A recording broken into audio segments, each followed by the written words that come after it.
Hello. Are we live? Sorry. I literally just ran in the door. Hello. Sorry, I just ran in the door. I was late getting back from work, so I'm a little bit overheated. Sorry. Yeah, sorry. I need to just take a minute to get myself together. I'm not sure if people are here because I feel like I made a mistake. I was supposed to be live yesterday, and I updated it in StreamYard that I wasn't going to be able to make it. I was having a proper meltdown about the.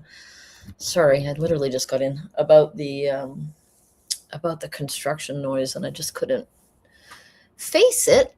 Hi, Happy Go Ducky. And I guess I didn't press save or something. So there was all kinds of people here yesterday waiting for me to show up. And finally somebody texted me and said, "Hey, are you okay?" So, yeah. Hi, Benny. Hi, Peggy. Hi, everybody calling me names that aren't my own. Blessed Mama, nice to see you. Happy Go Ducky. Garth, BGPO. Gucci, nice to see you, Gucci. Nice to see everybody. I'm glad to be here. I am a little discombobulated. So the bus was half an hour late for reasons beyond my control.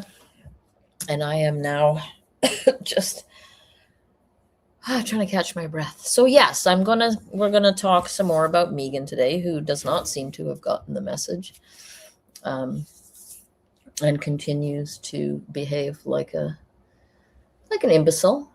She continues to do stupid things to Crusha, and to act out in a petulant manner. So I thought that I wanted to go over these two statements that she made about Lori, because I think it's important to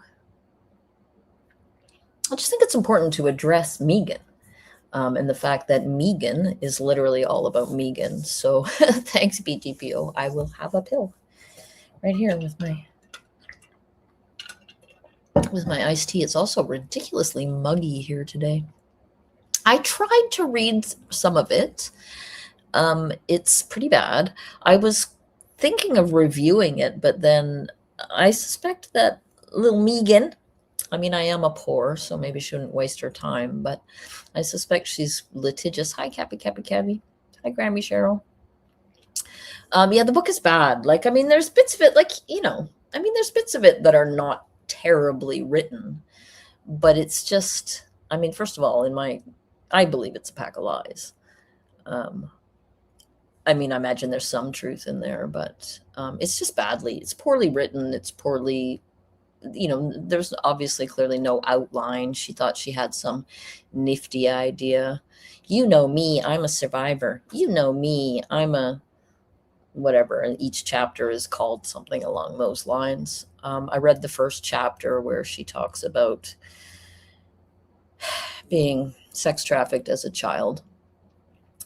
But from things that I have seen, interviews and things where she talks about how she was so completely bewildered by all things to do with sex when she was 13 years old, I find it hard to believe that she had been sex trafficked for multiple years up until that time, because she describes very clearly, how Lori seemed, had seemed to know all about sex, and Megan was just like this innocent, like, oh, poor Megan, I'm so upset. This is also upsetting.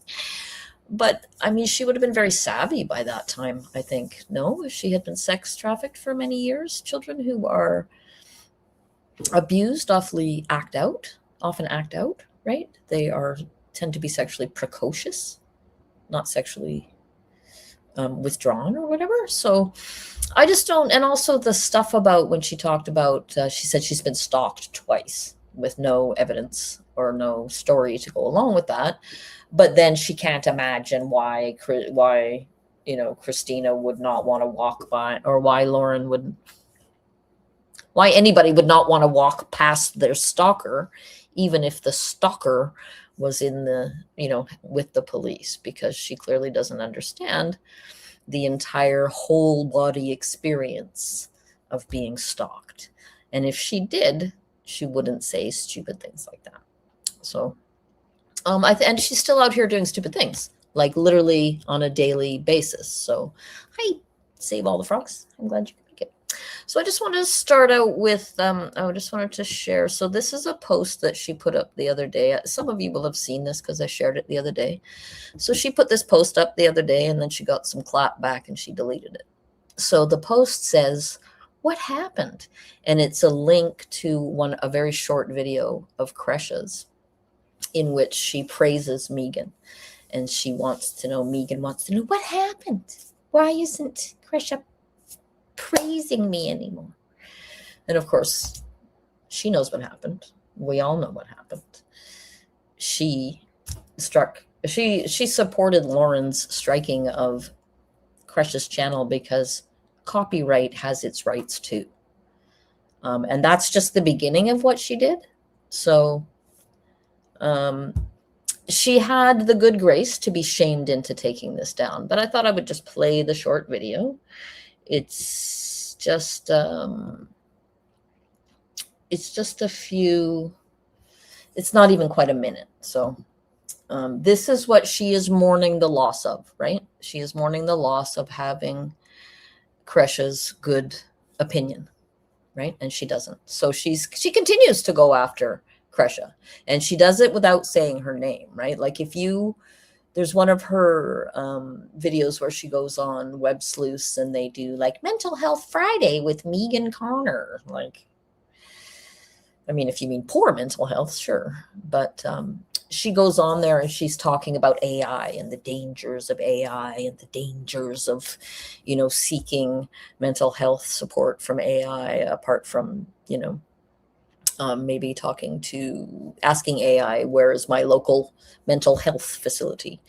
But other than that, you shouldn't seek help from AI for mental health. But she doesn't leave it there, right? She goes on to say that you shouldn't use it. You shouldn't take conversations between you and a friend and feed them into AI, because AI just is going to try to praise you and say, they're just trying to make you happy. So no matter what happens, if you put in a conversation that you had with a friend, they are going to, they're going to come down on your side. And so it's not right to do that. And we all know that she's talking about Kresha, right? That Kresha had done the very thing and got the information that Megan's behavior was extremely manipulative. And of course, Megan manipulates like she breathes, right? She is, I would guess that most of the time she's not even aware of it. So, but she continues to do that. Like, this is a regular thing where she talks shit about Kresha, and she's couching it in other terms, but that's what she's doing. And for that reason alone, I'm happy to be here to call her out. So let's just listen to our beautiful Kresha saying nice things about Megan before she had pegged her, which has happened to probably most of us at some point, right? We were all in with someone who was actually abusing us and we weren't aware of it. And these things happen. So here we go. I'm so grateful that Megan has become that voice that we've all been looking for to understand Melanie and Lori's relationship. I think it's very important for us to be able to size it up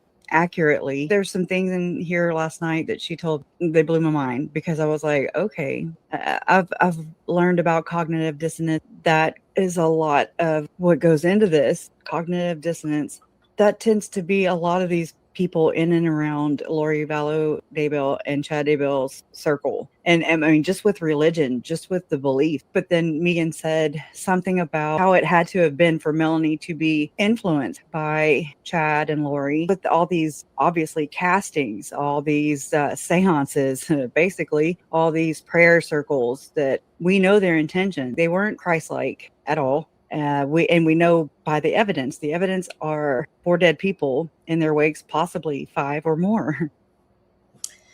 Right. So that is what she's mourning. She's mourning the loss of having Kresha's good opinion of her, and not just Kresha's good opinion of her, but Crush's very public support and good opinion of her, right? And that losing that is terrible for her brand. So thank you so much, Suma. I very much appreciate your support. That's very generous of you. And I'm happy to see you. And Apples is he's a little not himself. So we are in my neighbor's house today.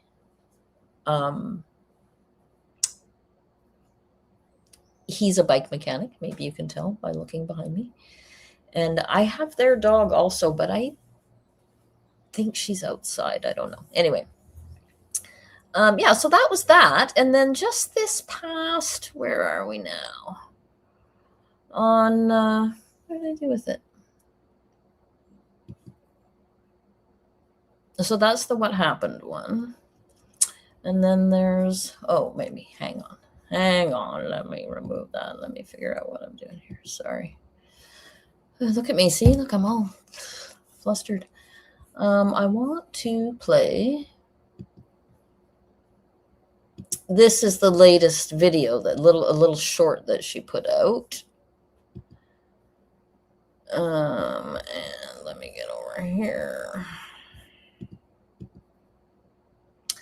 Okay, this is a little short that she shared the other day. So you know how we've all been doing the hashtag free Loki thing, right?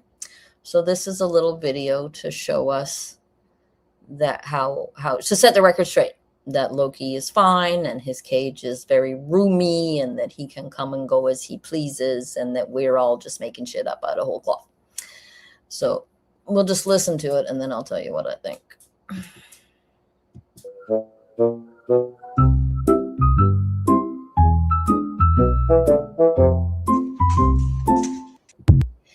Okay, so if you caught that at the end, she gives us the finger with her filthy, disgusting fingernails. Hang on, let's see if I can pause it right on that gross fingernail. There, look at that. Like, look at her hands. Yeah, so that's to tell us all to fuck off because we have come up with the hashtag free Loki because she keeps her dog in a cage behind her when she's videoing. And she yells at him to go away when he comes up for some love. So that's Megan's filthy, disgusting fingers.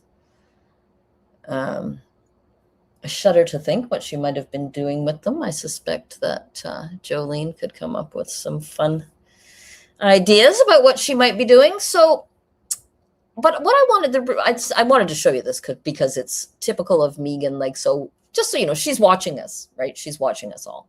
And she's fuming and she's steaming and she's super upset at all these poor people ragging on her, right? So she's out here to tell us to go fuck ourselves, that we're making shit up about her dog. And of course, I mean, hi, Deborah. I mean, lots of people keep their dogs in crates and it's not necessarily cruel. Some of them feel safe in their crates and whatever. I got no problem if she's not harming the dog. And she's here to show us, you know, to set the record straight. That's great. But why then, if she is so concerned about setting the record straight, has she allowed all of these lies about Christina to stand? That's my question. And so I don't normally engage with Megan because engaging with people like this is as satisfying as poking pins in your own eyes and about as productive. But I thought I would say to her, while you're at it, Megan, maybe you should set the record straight about the lies you told about Christina. Hey, difficult research. Yeah, it's her response. So, and her response to she responded to me.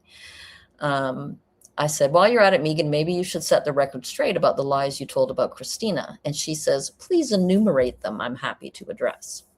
So obviously I'm not having a conversation with Megan. I will not be responding to her. It would be pointless and useless and about as enjoyable as poking pins in my eyes.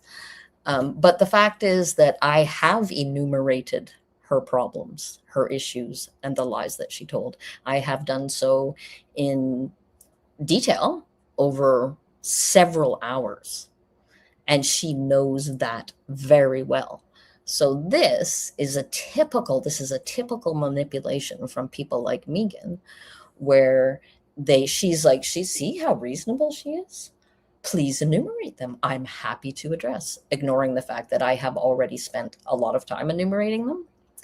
And so she's making it look to her followers here like she's being very reasonable. She would be happy to address any lies that I think she might have told. She's doing this for her viewers and to try to manipulate me into having a conversation with her or engaging in a tit for tat with her, which is never going to fucking happen, because I would not address the woman if she was on fire in my front hall, apart from maybe throwing a bucket of piss on her, literally.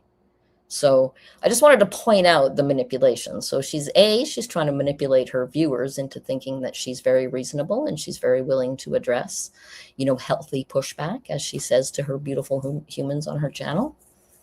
But I have enumerated her lies, and she has seen them. And I know that she has, because I have seen her comment about me saying that I have gotten a lot of things wrong, which I haven't. But I know that she follows and watches me. I don't think she subscribes. I don't mean anything like that. But I know that she watches my videos. And so, that's part of the reason I do them, right? Is because she should watch them. And then she should fuck right off. So, yeah. I have nothing good to say about Megan. And I am not impressed with her comeback on YouTube as the ex-Mormon snark star. I am not down with her trashing of Kresha without using her name, and her constant attempts to make Kresha feel like she is in the wrong when it's very clearly Megan who is in the wrong. So yeah, I have a lot of contempt for Trisha, but Megan, I have,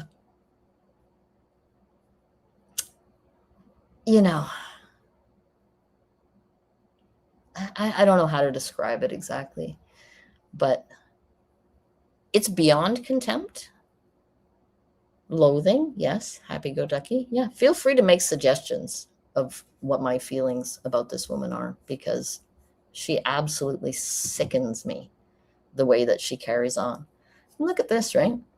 She's been asked to set the record straight about Christina by many, many, many, many people. And the thing that she chooses to set the record straight about, right, is this hashtag Loki, hashtag free Loki thing. Loki is beautiful. And I don't think that she's probably a very good owner. I mean, she might buy expensive food even, who knows? But again, with a person who was incapable of, empathy or whatever, she can't empathize with a dog any more than she can empathize with a human. Hey, Gem in the Mud, long time no see. Very nice to see you. She holds a special place in my heart, Dana. Yes, she holds a special place and it's right in the deep, dark, black, coal hard center. And she's a mental health therapist. Yeah. She just is. Yeah, she won't, right? But then she puts it on here. This, please enumerate my lies. I'm happy to engage, because it makes her look in front of her followers as though she's being this reasonable. I am happy to engage with healthy pushback. And she doesn't recognize being told to fuck off as healthy pushback, right? Because she's got that whole, the polite thing, like as if being rude is worse than being a manipulative scumbag liar, right? As if telling a manipulative scumbag liar to shut up and fuck off is worse than being a manipulative scumbag liar. So I hope everybody has enjoyed the nice view of Megan's filthy, disgusting hands. Because, yeah, gross.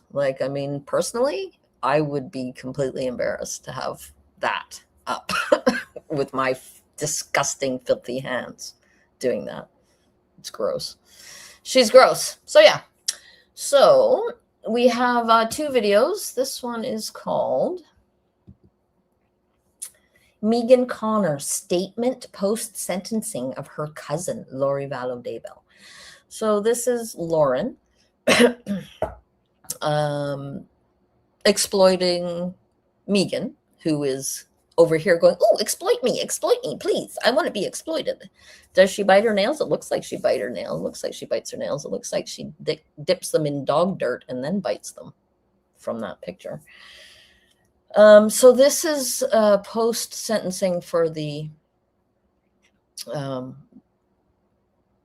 deaths of Tammy and JJ and Tylee. And it is about as insufferable a listen as you could possibly imagine. And I'm just glad you guys are here to share it with me. So, well, there you go. So Maury does not have much nice to say about Megan's musical skills even. So not only is she, like Carolina Hurtado says, life coach was the latest title she shared. How many things does she think she's good at? Serious question. So if you go look at her website, the front page of it, like the coaching website, it's like, I think it's called Third Verse, whatever. But you know what I think is interesting, right? She calls it Third Verse because she says her first verse was her childhood and her second verse was her Mormonism, and this is the third verse now, the midlife revolution. But I always think of the Violent Femmes song that probably a number of you know of, the just last night I was reminded of just how bad it had gotten and just how sick I had become. And then at some point it goes third verse, same as the first. And I think that actually relates quite well to Megan, especially given what Carolina Hurtado just said was, yes, life coach is the latest title. And it's third verse, right?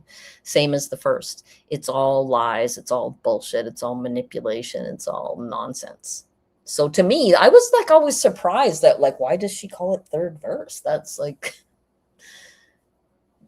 I assumed that it was because third verse same as the first, and actually the Ramones did it first with second verse same as the first, but I just assumed that it was that. But no, it turns out that the midlife revolution is the third verse. So here she is. You can tell by the look on her face that she's very serious, and this is all very deep, and she's been very wounded by all of it, and it's very important to her that she feels that she's able to help the community to heal. The Violent Femmes. If you've not heard of them, Jen, any of you have not heard of the Violent Femmes, please, please, please look them up. 80s kind of like, I mean, I was a punk rocker and we listened to them, but they weren't really punk rock. They were more like, almost like hyped up bluegrass in a way. I don't know how to describe them. I'm not very good at that sort of stuff, but they were just, their first album that they came out with was like, it was like Rumors from Fleetwood Mac. Like, just every song a winner. Just one of those albums that is unforgettable. Anyway, here we go with Megan. I really don't like listening to Megan, so I'm kind of Blister in the Sun. Thank you, Hannah Dockrell. That's exactly the one. That's the song. Look it up. Blister in the Sun by the Violent Femmes. You will not be sorry. Hello, everyone. We're back again. Thank you to everyone that's staying with us today. You never know when we're going live and with who, and we've had continuous coverage here at the Lori Vallow Daybell trial in Rexburg, Idaho. That's because I don't know if you know, but Lauren is like she's a professional journalist. So they have been very busy all day being professionally journalisming. So it's very exciting. We are here now with Megan Connor again, a friend of the program, someone who has been through a lot, because the woman sentenced today, Lori Vallow Daybell, is her cousin. Right. And that's exactly what she wants you to believe. And that's exactly what Lauren is trying to exploit. When I'm a walking, I strut my stuff. I don't even know why. My girlfriend. Yes, people, look up the Violent Femmes. I can't play it for you here, or I would, because we would have a blast, I'm sure. It would just be an instant dance party. Yeah, it's so unprofessional. And it's so weird to me, like, after all of this and all the fallout and everything, watching Lauren now, like, I mean, it was never easy, right? She was never an easy watch, but now, oh my God, like she can barely string a freaking sentence together. It's her family. Rex, who I interviewed after the sentencing, is your uncle. This was heavy. And we heard Lori make a statement in court today, your cousin. You had a lot of heavy feelings after listening to this. You took the day off of work and you wrote something. You sent me a statement you wrote, and I said, well, do you want to read that? Will you read that for us? And so we are here to hear from you, Megan. And you can just see Lauren was just peeing herself. Oh my God, this is really good. Oh my God, it's really good. Let's call her up. We got to get her on the show. We got to get her on the show. We got to get the exclusive. We got to get the exclusive Megan Connor. Whatever it is you want to say and whatever it is you're feeling post sentencing of your cousin. Today, she received 3 consecutive life sentences, and that's not all, plus restitution, plus 10 years, plus more. Yeah, I mean, first of all, I'm so grateful for that verdict. I'm grateful that the sentences are consecutive, and I'm grateful that it's without the possibility of parole. Because I think for me personally, and I know I know Rex said this on his podcast too, that I mean, just get prepared, because the brain trust here is really something, and we are going to hear some really fucking deep insights, things that you could never have come up with yourself. That is why Megan is here, to offer us these deep insights. that there's a huge risk that she would reoffend if she was ever released. And I think that her statements today confirm that she is definitely still a believer in all of these crazy teachings, that she obviously. Oh my God, I'm going to fall into a coma. I have to speed her up. I cannot listen to Megan at normal speed. Oh my God. I don't know if 1.5 might be too fast though with Lauren too. I don't know. We'll try it 1.25. See how we get. Is still, I liked the way Judge Boyce put it, that she went down a rabbit hole and she's still there. So I think that had a lot to do with the way that he sentenced her, because she obviously has no remorse and is obviously still fully in this fantasy land. So Megan thinks, I don't know if this would have occurred to me. Megan thinks that the judge sentenced Lori based on her actions. I mean, it's wild. It's out there. You got to admit, but give her a minute. So I'm grateful for the verdicts. I'm glad that you're grateful. Has it been a relief? Can you imagine these two? Oh my God. These two trying to like be interesting together. You don't have to imagine, it's right in front of you. The two most boring people you've ever met trying to fluff each other up. Oh God. Relief? Has it been any sense of closure? Yeah, it's definitely a relief. It definitely is closure, because I think throughout this entire process, I mean, as I said yesterday, when the children were found, that was incredibly difficult, and I felt a lot of grief for a long time that I had to process through. And it was difficult when the children were found, and she had grief to process through. So I'm not sure if any of you expected that, because I mean, that is pretty unusual, right? It's pretty unusual. So I was able to sort of work through that. And talking with the mitigation specialist, I really explored a lot of feelings of compassion for Lori and for where she is and was, and for the things that she may have suffered in her childhood that led her to this. But I do have to say that after hearing her statement today, I mean, I'm a compassionate person by nature, and I'm very much an empathic person. And Megan is compassionate and empathic. That's why she gave us all the finger with her dirty, filthy fingernails after straightening out the record about Loki. I always want to make room for the feelings of others and for the experience of others. She does. But I'm also human. She does. As long as it's healthy and everybody's polite to Megan and doesn't say anything mean to her in her safe space. Being. And I think any modicum of compassion that I had for her definitely went out the door when I heard her speak today. But you know what? When she starts to read her statement, you're going to think to yourself, did it really? Did all your compassion go out the door for her? Because it seems like you wrote this very compassionate statement about her. So that's interesting. And then you think to yourself, well, maybe you didn't really write this statement about Lori. Maybe it's not really about Lori. Maybe it's really about how interesting and smart you are. Maybe that's the message we're supposed to be getting. I'm not sure, but let's carry on. Really? That was the end of it. Yeah. Wow. Do you want to read your statement, or how are you feeling about that? Yeah, I mean, if we can kind of read it at the end. Did these guys even have a text conversation before they started here? Empaths always announce that they are empaths. It's true. It's true. It's true. It's true. Empaths always tell you. It's the same like people who are victim-centered. They often announce their victim-centeredness too. Oh, hang on. Sorry. Sorry, let me figure out. There's an extra dog here, so it's all going to be. Hold on just a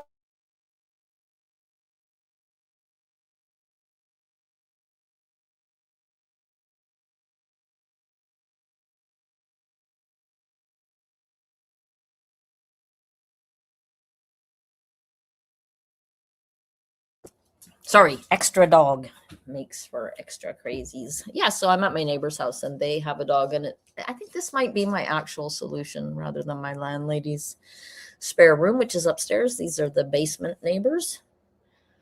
And I feel a little more relaxed in their place, and also I can watch over their dog while they are out at work. So this might be my new solution, people, to the whole construction noise thing. So anyway, just saying, we have an extra dog, so that's always a good thing. End of when we're done talking with anything about everything, that would be good. I kind of want to end. Perfect. I like that. Okay. Do you what was it about her statement where all empathy went out the window? Well, I think that she is, and I know you said on one of your lives that you don't think that she's delusional, and I'll leave it up to Dr. John to sort of make that. These two are actually kind of a match made in heaven at this point. Look at Lauren's face. I don't think that Lauren feels disdain for Megan at this point. I think that Lauren has been taken in by Megan, and she has, she thinks that she's got the hot, guest, that she can get all the hot interviews and all the inside scoops and everything. And then when all the family started coming out and saying, I think maybe she realized that she had been duped, but that Megan could still be useful to her in certain ways. But I do think at one point, like, look at the faces on these two. I think that they were kind of a match made in, Creepy Town. And they are very, very much alike, which obviously is problematic with people like this too. But at first, they would kind of, there'd be a good fit here, right? Because they're both desperate for attention. Lauren's got the microphone and the platform, and Megan has the goods, right? So I think that they are happily in cahoots at this point. I mean, I could be wrong. I don't know all the timelines and all the ins and outs and details, but it feels very much, horror doll twins, Gem in the Mud, exactly. It feels very much, their hair is the same. Their happiness and joy about being involved here. They both look really happy, right? About this statement that Lauren's going to make, or Megan. Distinction, because I know it has a specific definition that may not actually fit here. But I think she's using this frame of mind to protect her from having to feel the emotions that one feels when you know that you're guilty of something. And she's using this belief system as a justification for what happened. And again, right? Like, I mean, most of us don't have the kind of, outside the box thinking that Megan is capable of. Like, none of us, I don't think that any of us really could have come up with that. Like, that's really some deep analysis. She's obviously spent a lot of time thinking about this, right? I mean, who among us could have come up with Lori is using her religious beliefs as an excuse for her behavior? I don't think any of us could have seen that. It's really fascinating to watch. found it particularly troubling that she tried to obfuscate by saying accidents happen, overdoses happen, things like that. I mean, I can't remember the exact words. There's so much to unpack there. But by trying to make us think that it was anything other than what it was, which was murder, that was infuriating to me. And yeah, I again, right? Like, I mean, the thing to me that this is like, a lot of this stuff is very obvious, clearly, right? This is not rocket science. I mean, these things are very obvious. And at times like this, sometimes the obvious things need to be said. To me, the thing that is most off-putting about this is that, well, I mean, you're sort of spoon-feeding stuff, like people maybe on the news who are reporting this stuff, they're kind of spoon-feeding things to their audience, and they need to be respectful, and they need to kind of just lay the framework or whatever. And I think that's a fine thing to do as part of your presentation of the facts or whatever. To me, the thing that's most galling here is that it's Megan. Like, who gives a shit? She's not particularly insightful. She doesn't have any particular skills. She doesn't have anything to offer except literally the fact that she is related by blood to Lori. And she's got some, therapy speak that she has figured out. But literally, other than that, there's nothing going on here. And that these two, like, I mean, I know they got, God knows how many views they got off of this stuff, but like, there is nothing here.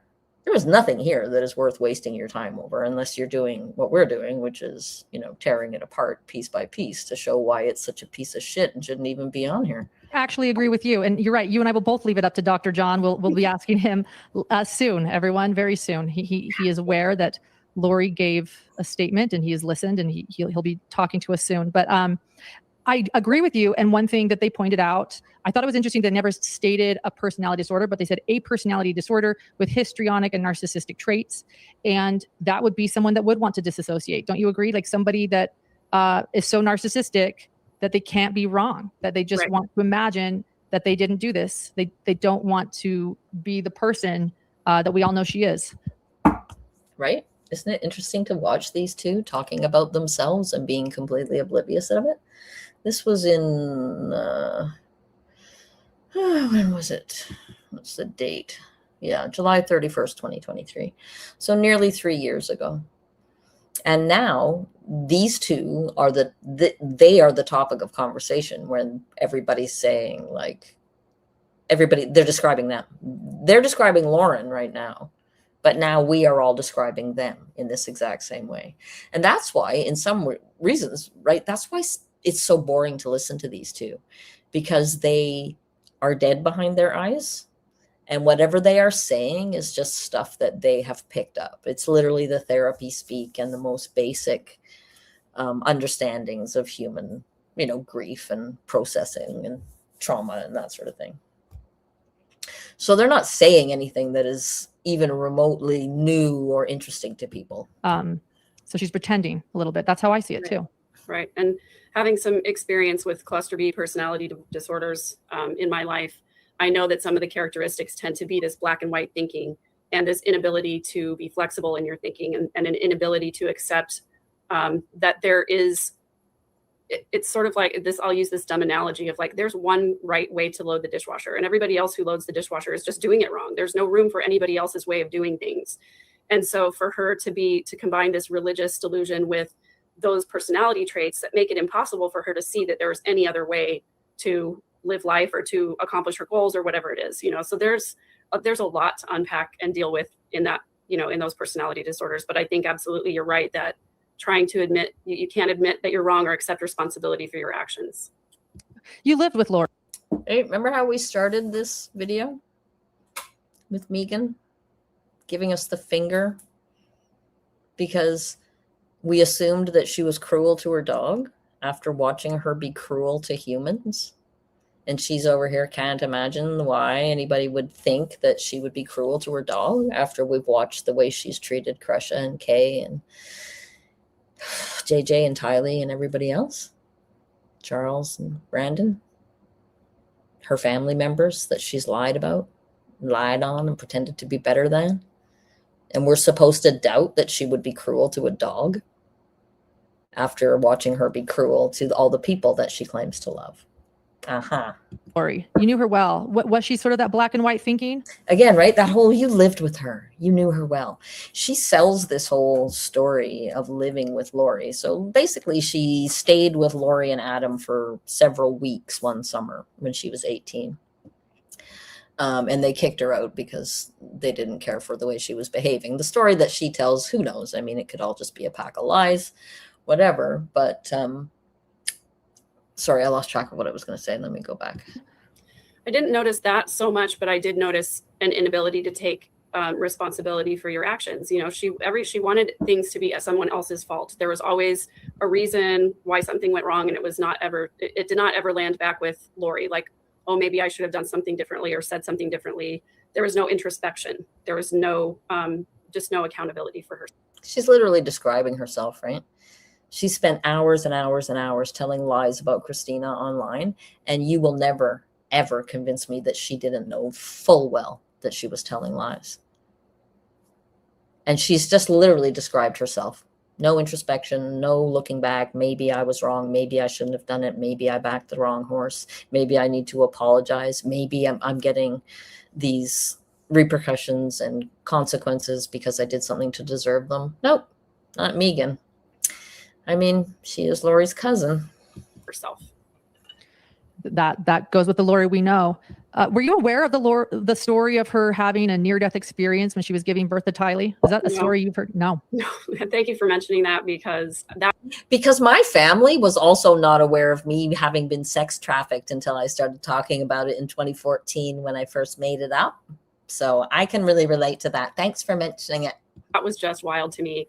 And I will make room for the possibility that she kept that story private and kept it to herself and didn't tell anybody about it. However, that's big of you, Megan. That's big of you. She's going to make room for Lori to have kept that story to herself, because for one time in her life, Lori was not a attention-seeking whore. But for that one, like, this is the thing, right? This is Megan. I will leave room for it because I am this mature person. It's like, there's no reason to leave room for it. She has never done anything that would make you think that she was keeping something to herself for, honorable reasons. Everything we know about her says the direct opposite, right? So this is Megan pretending that she's this mature, responsible person who's approaching the situation in the mature and responsible way. Even though, to my mind, it is neither mature nor responsible to give someone like Lori Vallow the benefit of the doubt about anything ever. So the woman has just been sentenced to 3 life sentences for the murders of her children and her current husband's late wife.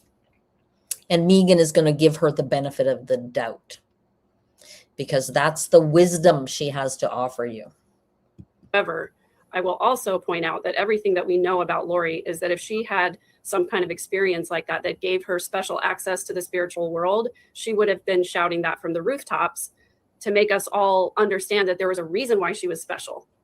Right? So this way she gets to look like not only is she smart because she's got Lori nailed, but she's also a very good person because she's going to give her the benefit of the doubt anyway. So she wins both ways here. And again, it's a manipulation. And probably she's not even aware that she's manipulating because I don't think she's that smart. I mean, she's not completely stupid, right? She's smarter than Lauren, in my opinion.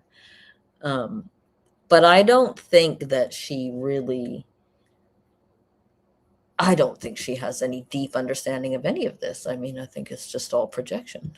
And it kind of goes back to this whole visions of glory thing that we've talked about and will continue to talk about, because for some reason, she, Chad Daybell, Julie Rowe, they all believed that having a near-death experience gave you special spiritual powers and spiritual gifts. And she mentioned that in her statement. She talked about how she sees things differently than everybody else because she has this special power and has access to the spiritual world. And I can't agree with Larry more than, outside the steps afterwards with his interview when he said it's just a bucket of bullshit. There's just no other way to describe it. And I was floored. I mean, also just to say off topic, but look at the way they have, like, just, it's not even nice to look at, right? The camera angles are wrong. Megan's not in the middle of the frame. The colors are not nice. Like, there's nothing nice to look at about this broadcast. And also, it's garbage. 91,000 views for this shit. Floored that she would bring that up now at this time. You know, she had never mentioned that to any of the family. I've never heard anybody talk about it before. And that was nobody in your family ever heard you talk about sex trafficking or being stalked either. So that is, what a coincidence. Something else you have in common with Lori. Another one of the things that just really caused me to have a lot of anger, because I feel like she exploited that moment to bring up something that she obviously manufactured. I just don't think that's real. Anybody see Megan using this moment to exploit the situation for something that's going to work for her based on something that isn't really real, right? There's some truth to it. I mean, she is related to them and she did spend some time with the family, but it's pure projection, all of this. Yeah, it is an interesting thing to bring up now, as we've discussed over the past 3 years of Chad making up near-death experiences, as we've discussed this belief system and the near-death experiences. One of my interviewers called it, NDE porn, just like everybody's talking about these. Everyone's got to have a near-death experience, and to throw that in as the last thing to say was a really interesting moment. What did you think about it when she said she kept referring to Tammy Daybell as her friend? That was disgusting. That was just so disgusting to me. Right? The fact that these two refer to Tammy Daybell at all is disgusting to me. Kresha, I just wanted to mention to you that I sent you an email the other day and it came back to me, the mail delivery system, saying that your email thing is full. But not only did it do that, but it keeps doing that. I keep getting this email back. It's happened like 6 times now. So just saying, I'm not sure if you're aware, but your email, you may not be getting emails. Maybe you don't care if you're not checking them, but just so you know. Me too. There's no universe in which that is the case. And this is why I keep coming back to this word of delusion. It's like she's invented this world where everybody loves her and she can do no wrong. Right?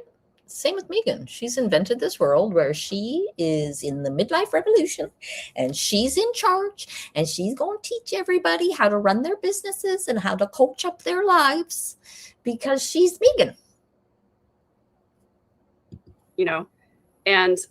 Going back to the near-death experience thing, it's just wild to me that I don't know.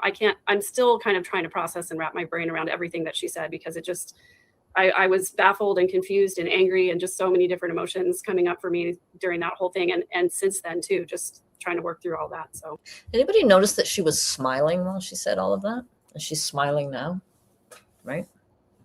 This is fun for her, Megan. I believe that that's true. She's smiling. She's got, and it's not just her mouth, right? It's her eyes. She's smiling while she's talking about all the difficult feelings she had to process listening to Lori's statement about all of it. She's smiling. She's having fun. Yeah, I thought it was disgusting too when she said that. Let's just talk about how she could be Tammy Daybell's friend. She just got a life sentence for killing, or like these two pretending that they're Crush's friend, pretending that they're Kay and Larry's friends. Remind you of anyone? Or for conspiring to kill Tammy Daybell. She was with her husband of 30 years. I went and visited the track at BYU, Idaho, where they would walk around holding hands while they were married, where they're Melanie Gibb. Why? Why did you do that? Why? Was that to make yourself important? Did you think that was really journalistically fucking interesting or anything at all? Why would you do that? So you could walk in Lori's footsteps? So you could be where Lori was? Right? Why would you do that? Does she think that that's like, seriously, does she think that's journalism? I'm asking, does she? Because fuck off. Got one thing right. She said, "What are you doing? Having this affair." And then, to call her in these closing statements a friend just shows such a lack of remorse, you know? Yeah. It would be easy to say delusional. I get it. It's almost like it's so unfathomable. We would say, Okay, again with these two and their fucking brain trust gonna decide whether or not Lori's delusional. Lori was actually diagnosed by a professional with religious delusions, right? I mean, I'm not. And then she was also given the all clear to stand trial. So, you know, two things can be true. You can be delusional and still know that murder is wrong, right? But these two don't seem to be able to, like, even. I think that they think if they say she's genuinely delusional, that means they're giving her a pass. And so they're afraid to do that, right? Neither of them has the guts to actually have an opinion. you're delusional, you're delusional.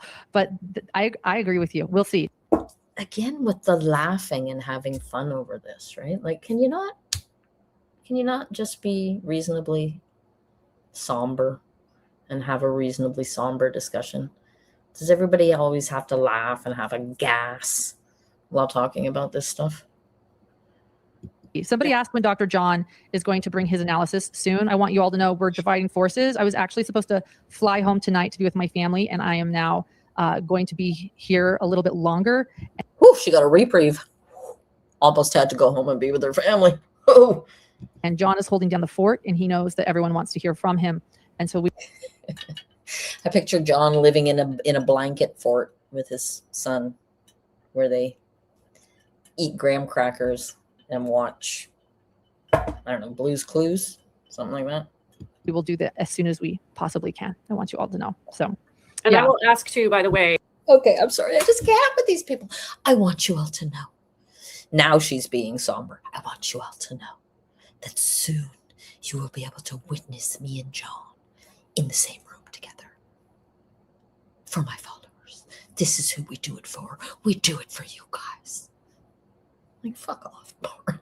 Jesus. If there are people out there who former Avow members or people who listen to the podcasts or people who are involved in that community, if there is anybody who heard Lori talk about her near-death experience, I would love for them to come forward, even if it's anonymously, to just confirm that for us, because I would think that with, like you say, with Chad and Julie Rowe and other people talking about their near-death experiences and the podcast that she had and the opportunity she had to maybe write a book or something, she would have taken that opportunity to share that with people, because that in that community, near-death experience is like, it gives you this extra added amount of credibility or power for whatever reason. And again, really, really, really, really deep. Yeah.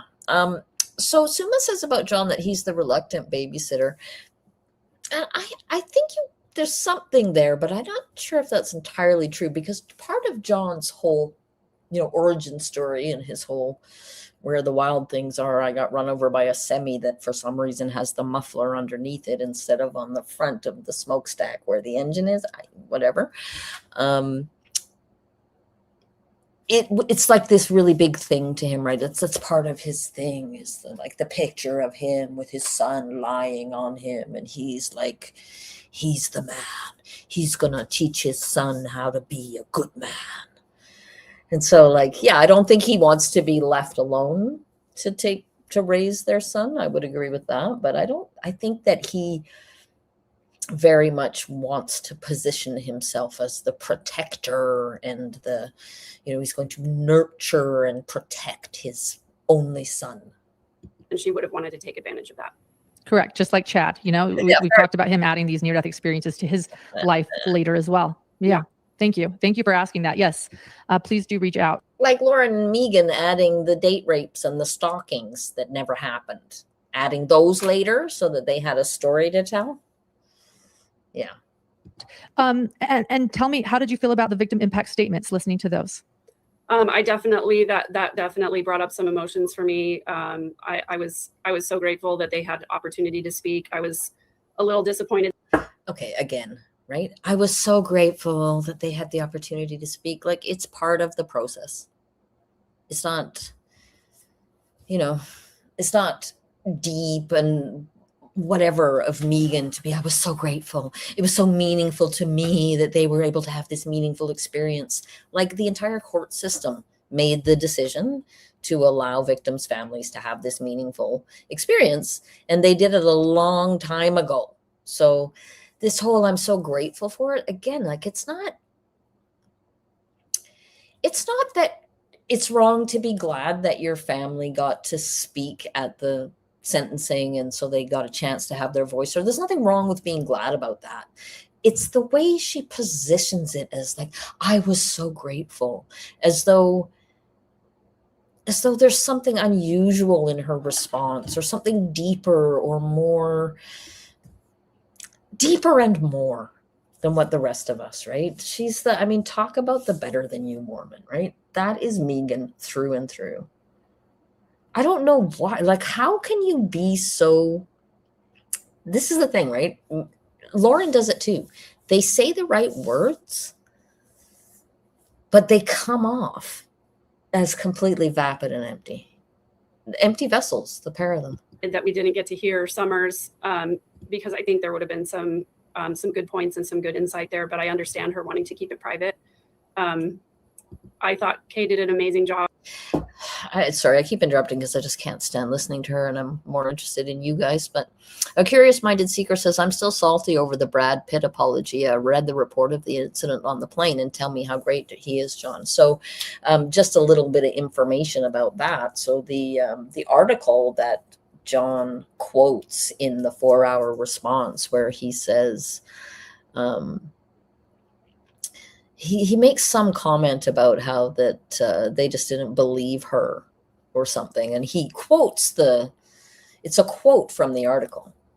And it's the only quote that he uses. And he quotes it very much out of context. And if you go look at the article, the author of the article is very, very much expressing the opposite opinion from the piece that he quoted, right?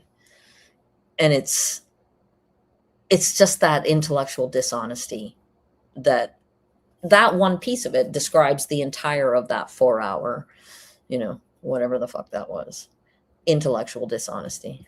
She has always just been, I get emotional every single time I hear her and Larry speak, because I think of everything that they've been through, on this super long and horrific journey. And I just think what incredible, strong, wonderful people they are. Just love. Is that what she thinks? Do you think that's what she thinks? I don't think that's what she thinks. I don't think she thinks anything even remotely like that. I think that she thinks that that's what she's supposed to think. And so that's what she says. I agree. They are incredibly strong, and they've been going, just for days.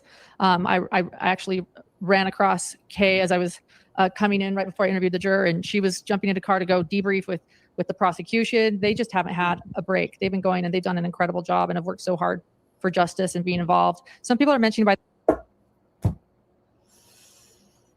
right? Like, so they can't even come up with any actual, Megan's are slightly better, but any actual sincere words of love or admiration for Kay that sound real, right? None of it sounds real. It all just sounds like these two trying to get the clicks because they are on the inside with the victim families, right? You catch that with Lauren? Oh, I just saw her. I just spoke to her just before such and such, right? She's got to throw it in there. There is never going to be any time that she mentions this case without mentioning that she knows those people personally, right? Every time. By the way, that they haven't heard Lori Vallow Daybell's statement. So I am clicking the link to it now. We have it on our channel. I'm putting it in the chat right now. So there it is for those that want to see her statement. I did cut that very quickly after so that we could all hear it. And I listened to it again. I had to, it was wow. I haven't done that yet, but I'm sure I will, because there are some things I probably still need to unpack and process about that. Yeah. Megan is going to be unpacking and processing that statement for at least another several hours. Yes. CH says that's John's MO. Pull up articles, books that he cites, of passages he uses to give credibility to what he's saying. Read what the author is actually saying, and you will find he does this often. Yeah. Just intellectual dishonesty, just disgusting. I have no interest in anything that Dr. John has to say anymore. And the fact that, a lot of the stuff that he reads out of books, I'm sure is true and interesting and valid. It's just that I can read, right? I don't need John to read the book to me. I can do that myself. So impressed with the victim impact statements, even Colby's, who was read by the prosecution, and Vicky Hoban, who again mentioned that she knew Tylee and how Tylee's friends can't hardly move on. And I was so impressed with Samantha Gwilliam. I thought, gosh, if Tammy must have been a good writer, and because look at her sister being able to express herself so well, and she was so powerful. Tammy must have been a good writer because look at her sister able to express herself so well and so powerful. Again, the brain trust, these two. It's really something to see the way they work off of each other, the bouncing off of the ideas, and the way they take the two people and yet somehow it becomes something greater than the pair. I mean, it's amazing to watch. Great thinkers, nothing like them. She was amazing too. What else stood out to you at the sentencing? I was very confused and baffled by the defense attorney's statements. I started to sort of give him the benefit of the doubt at the beginning, mentioning his qualifications, because that was real similar to opening statements where, I was sure he was going to say something like, I have to do my job and all of that kind of stuff. But I was really baffled by the route he decided to take of talking about peace and love. I had a really hard time with that. Did you? I was thrown off too. It was not. Oh.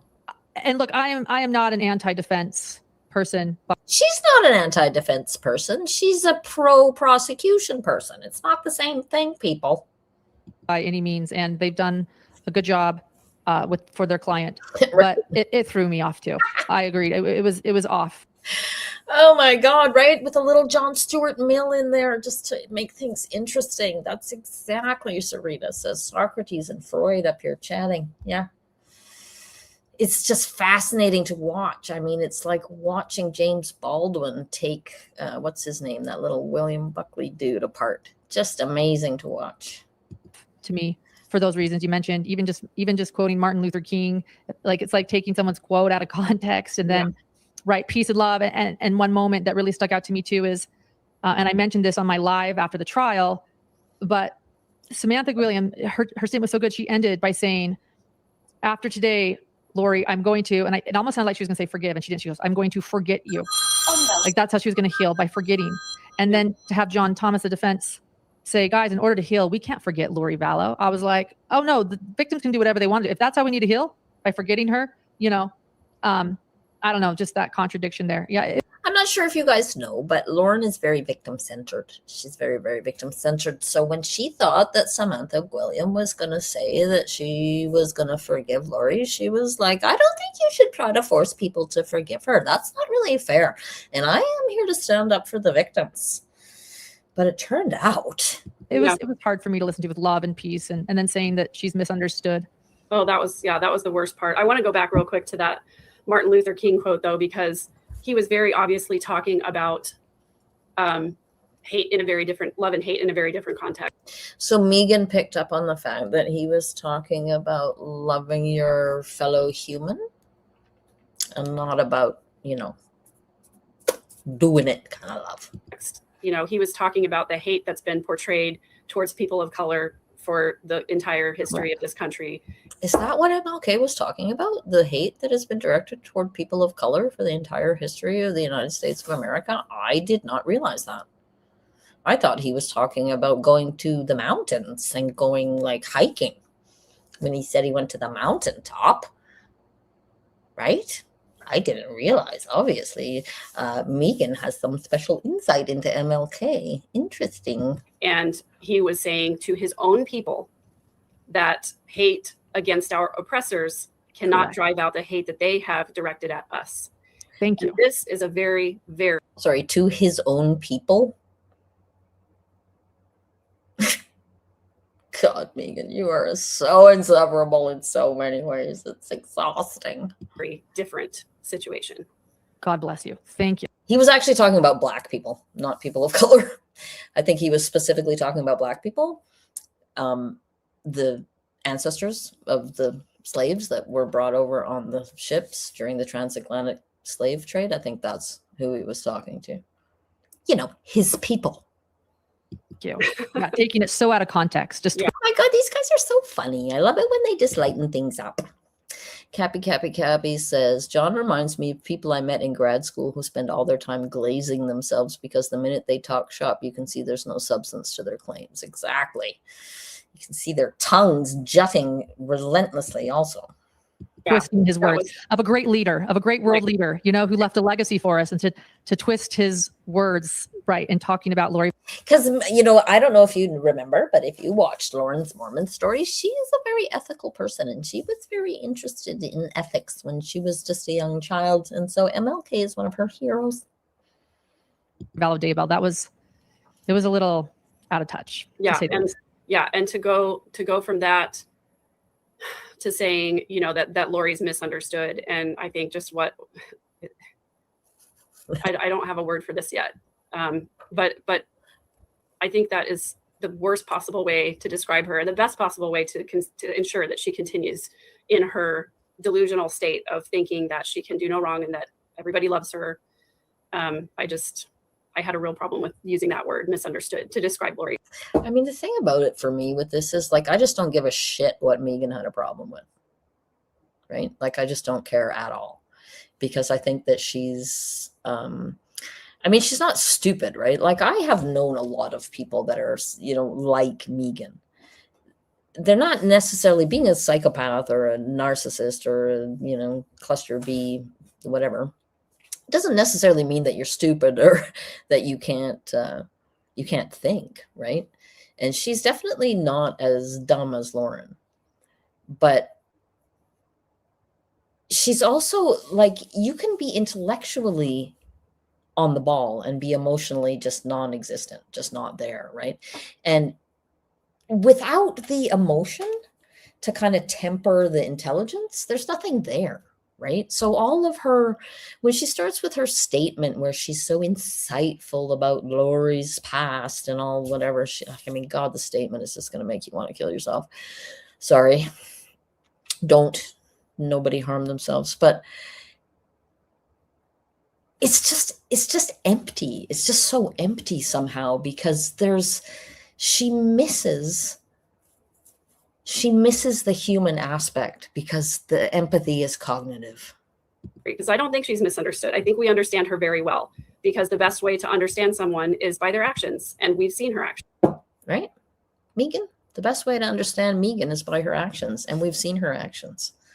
And her latest actions are continuing to give us the finger, to blame us for her problems, to try to manipulate people into giving her energy and attention and engaging with her by saying, please enumerate my lies, when they have all been enumerated multiple times by multiple people, right? That's who this person is. And we know exactly what she's capable of. So I don't think misunderstood is the proper word in any context when it comes to Lori. I think if anything, Lori misunderstands everybody else in this world. Oh my God, that is so deep. Oh my God, did you see the way Lauren twisted that around? Did you see the way? It's the dynamic between these two. It's just unstoppable. You just can't keep good women down. Lori misunderstands us. Lori misunderstands human beings. Lori doesn't see anyone else for who they are except for being objects. She misunderstands what it means to be human. Yeah, her relationships with people are transactional. Yeah. And she doesn't have the capacity for compassion and empathy. Yeah. These two are literally transacting right now with each other, right? Lauren is getting the inside scoop, and Megan is getting the I'm important. I'm one of the key players. They are transacting in front of our faces, and they're calling Lori transactional. Yeah. Janine said something else that she said he couldn't believe. John Thomas, the defense attorney, said that he had the nerve to say that Lori's motto is love is the key. Did you hear that? Because I did. He said, yeah. I did. And my thought at that time was that love means different things to different people, I guess, you know? Well, again, that's very deep, right? Because love isn't something that you can define. Love is whatever you make it up to be in your mind. She defines love in a very different way than the rest of the world does. Oh, so wait a minute. She just said that love means different things to different people, but then she said love means the same thing to everybody.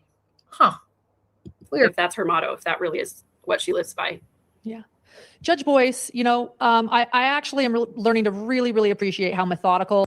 Sorry, again, I love the way Lauren goes, yeah, and then moves on to what she was already thinking about, because she wasn't actually listening to Megan. She was just thinking about what she was going to say next. Judge Boyce is, and how he is a judge, in that he weighs both sides. That's what a judge is supposed to do. Is he's supposed to lay out the pros, lay out the cons, lay out that he understands the arguments at hand before making his judgment. Right. I'm sorry, but I just really this is invaluable education here for people. A judge is supposed to judge things. A judge is supposed to look at both sides and make a judgment.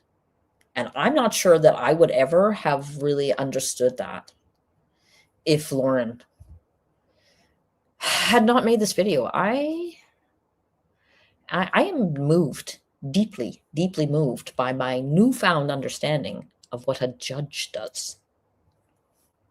It's can't miss TV. Right.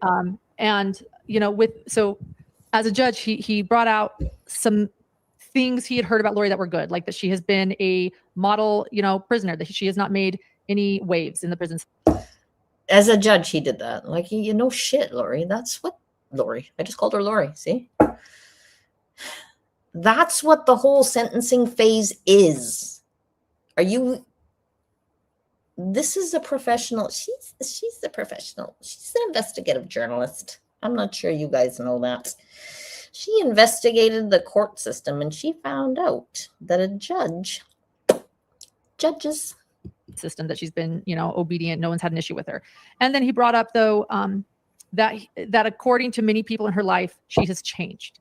And you used to live with her, and you've said some interesting things, that there are parts of her that have always been her. So I think at this point, maybe Lauren actually believes that Megan used to live with Lori, rather than that Megan stayed with Lori and Adam for a few weeks before they kicked her out. Her version of the story is that Lori went out with a guy, and then she didn't like him, and so she didn't want to go out with him again. And then he asked Megan out, and then Megan went out with him, and then Lori kicked her out because of that. And it's all because Lori is mean and terrible, and Lori didn't even like him. So, but as I recall, I was a teenager, and then she was like, Lori wouldn't even care. Why would anybody even care? It wasn't even a big deal.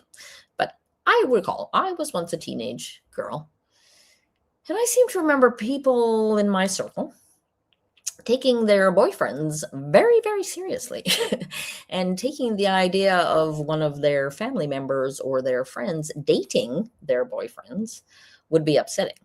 And for Megan to immediately go out with a guy that Lori just went out with, I'm not saying Lori was in the right. She probably wasn't. She was probably terrible and mean to Megan, and Megan probably deserved it and was terrible and mean back. But I'm just saying, to suggest that she was just this innocent, she didn't know, she wasn't doing anything, she didn't. She was only 18. Who even takes those things seriously at that age? Like, are you kidding me? Teenage girls and love? Teenage girls don't take love seriously. You heard it from Megan. Well, you didn't yet, but you're gonna. But eventually, not today. I don't know if you, after hearing today, I don't know if you would have lived with someone like this. So I guess what I'm trying to get at is help us understand a little bit. Has she changed, or do we just not really know who she was, or what? I think that, first of all, I know there were probably a lot of people who were very angry with Judge Boyce when he started saying those types of things, that she was a model prisoner or whatever. I just hope people understand that it is his duty as a judge to first talk about the mitigating circumstances that may allow for leniency. Megan and Lauren hope that they are not the only two people in the entire world who know anything about the justice system at all. And they are broadcasting to the true crime community.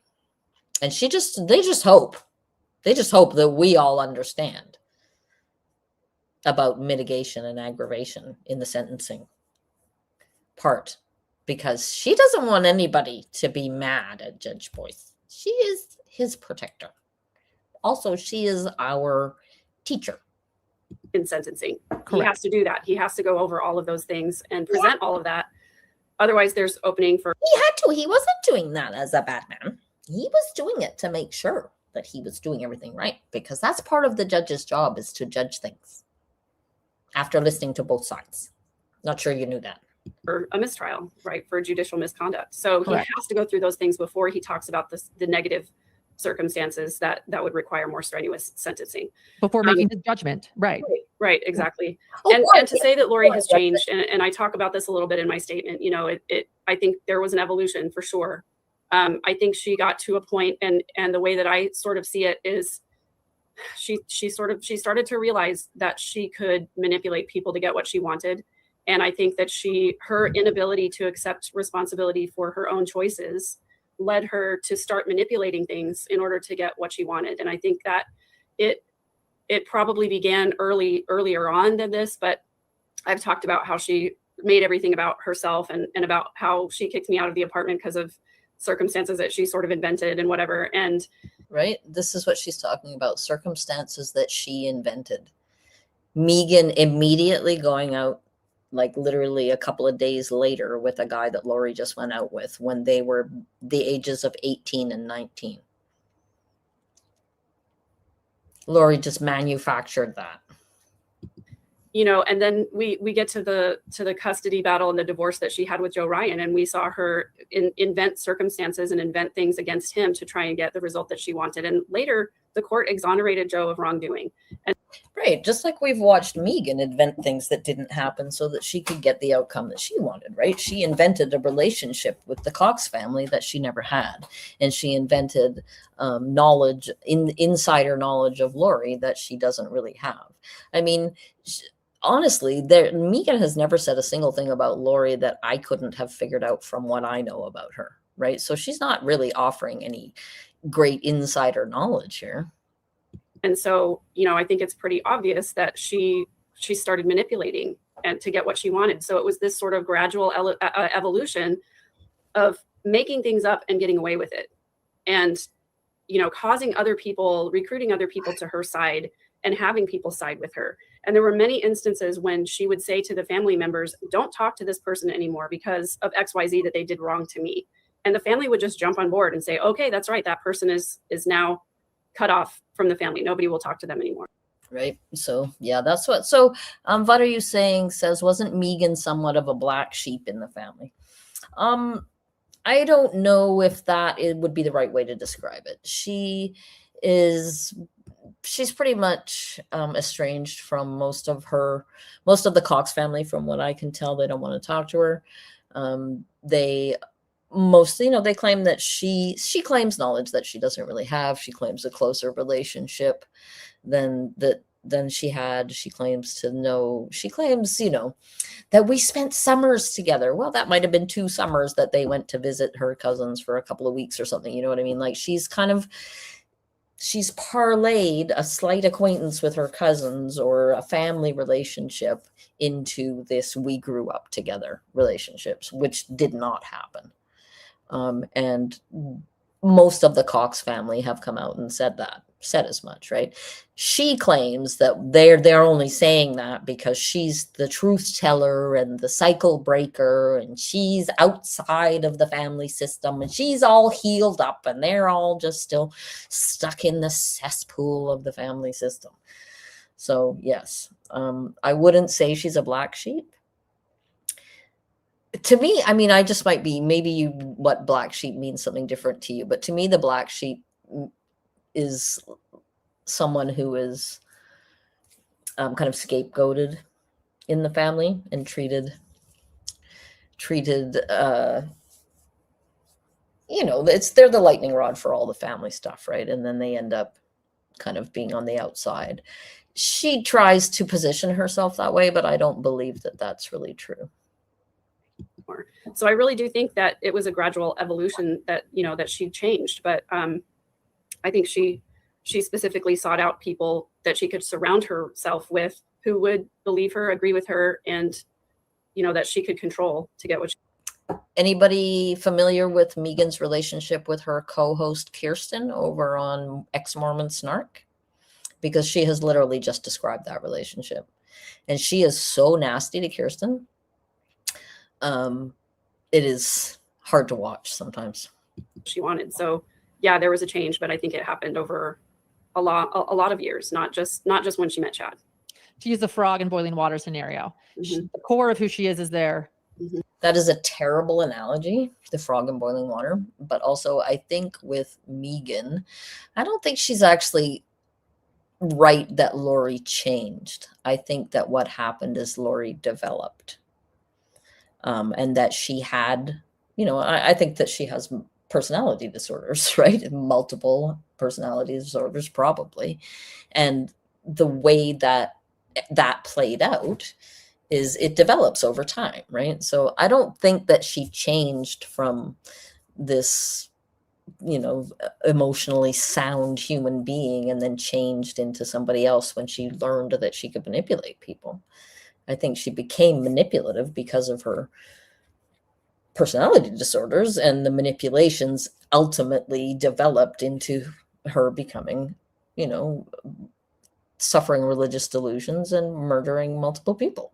I think that's a development, not a change. And then it gradually got worse as people, as she got away with things, and as people allowed her to get away with things. Again, Lauren describing herself. Yeah. One of your wonderful gems commented on one of the live streams that the best way to love someone is to hold them accountable. And I applaud that and agree with that 100%. And that's one of the things that, Larry was talking about in his interview outside the courtroom, was saying that, you have to speak up and you have to say things when people are doing things wrong. And I agree 100%. Right? But she wants to sue all of us for standing up and speaking out when we see that somebody's doing something wrong. It's just really bugging me that the top of Lauren's head is in shadow. They just did such a terrible. I mean, I'm sitting here in the kitchen of my neighbor's house, and my backdrop is more interesting and engaging than what they have going on here. 100%. It is difficult to call people out on their dysfunction. It's difficult to tell your loved ones that they're doing something that's hurting you or someone else. Yeah, well, for some people it is. I guess that's true. It's not difficult for me. I don't have any trouble calling Megan out at all. But it's so important to or my loved ones, for that matter. But anyway, I'm just gonna move on. Have those conversations and to dig into those uncomfortable moments, because anything else is not reality. Yeah, but she doesn't dig into those moments, does she? She just calls people out and tells everybody that they're bad and explains to them why they're doing it wrong. So, but when anybody wants to dig into her moments or call her on anything, it's all fuck you with dirty fingernails and you can all go fuck yourself. And I would sue you all if you weren't so poor. So, I mean, her sincerity is about as deep as her thinking. And allowing people to get away with things and to not be held accountable for their behavior just continues to let the stone roll downhill until it has so much momentum that it can't be stopped. And she's just pissed off that we're stopping her from rolling downhill. Her momentum rolling downhill. She's pissed that we're stopping her. I think that's exactly what happened here. Do you feel like her family, your family, her family? Yeah, well, what's good for the goose is good for the other goose, Megan. I mean, maybe we can stop you before you get worse, before you develop into something even worse than you already are. Allowed that or to not be held accountable for years and years? Oh, absolutely. Absolutely. I saw Lori do a lot of things that, you have murder on one side and you have goodness on the other side. And there were a lot of things in between that she did that people didn't hold her accountable for. And most of it was, telling lies and just saying things that weren't true and maligning other people's character so that she could be seen as the better person and things like that. But, So she's going to go here and sit here and say that, people didn't hold her accountable and blah, blah, blah. But we have all made attempts to hold these two idiots accountable. And are they being held accountable? Fuck, they're not. No. Megan is still out here attacking Crusha and being a jerk. And Lauren is still showing up at CrimeCon trying to get Christina thrown out. So, it's all very nice and good to say you have to hold people accountable, but there are people who will not be held accountable. Lori is obviously one of those people. And there were probably many, many people who tried to hold her accountable. And we all saw what she did to those people, right? We saw what she did. So again, Megan's insights are extremely shallow. Has the entire of the planet Earth been watching the last decade as anybody tried to hold Donald Trump accountable And he has not only slithered out of it, but he's got himself into the position, the highest position, not only in the land, but in the entire world. So Megan's putting on to other people the responsibility for the things that Lori did is, it's twee, just like Megan is twee. Janice famously said she's not hurting anybody with these crazy beliefs, and she loves to bring this out, right? Like Janice saying she's not hurting anybody with these crazy beliefs is the whole reason why Lori did these things, right? She loves to paint that whole family with the Lori brush. Here we are. It would have been worth a conversation. Here we are because Janice didn't say to Lori, you have to stop this. Maybe Janice would also be dead if she tried to stop Lori. Has that thought crossed your mind or no? Because we saw what happened when Charles tried to stop her. Right? Yeah. Megan's little puddle brain failing to deliver. To say, hey, I've noticed that you've really started to, you're going to the temple all the time and you really seem to be devoted to that above everything else. I'm really concerned with how much time you're spending there. And what are you running away from? Why didn't Megan do that? I wonder if Megan feel so strongly that would have helped and that would have fixed Lori and that would have stopped all of this from happening. Why didn't she do something? Why didn't she? She didn't. She's here now to tell us all about what she would have done and how that all would have worked to fix Lori and stop her from murdering from her murder spree. If only somebody with the depth of knowledge that Megan had been involved. You trying to, protect yourself from or whatever. So Megan, what happens when we try to ask you, what are you doing? Why are you doing this? What are you trying to protect yourself from? What do we get? We get, fuck you. I'd sue you if you weren't so poor. The case is, it's not always easy to know what to say in those circumstances, but just to have the conversation, start somewhere. What do you think about her starting her statement with scripture? Where would that have gone, right? And Lauren doesn't have anything. She just moves on to the next thing, right? She's got no insight on that. She's got no opinion on that. She's got not even a comment. She can't even make a comment on that. Nothing. She's got nothing. She's got, what am I going to ask next? That's what she's got. That's what's going on in her brain and what's going on in Megan's brain. Look at her. She's like, God, I'm so insightful. Look at me. Just check me out. I am like Mary Tyler Moore on the steps with the hat. I'm so insightful. This is amazing. With John. That's very on brand, Yes. And I will say that, I agree. All of us are sinners, but Trophy Wife says, oh, you don't like Donald. When I was like 18, I didn't like Donald. Things have moved on since then. I haven't murdered my children, so I'm going to go ahead and feel okay about casting a stone in her direction. Oh, that's really great. What a really great thing to say. Look at these two. Look at how serious, look at all the serious journalism that's going on here with these two.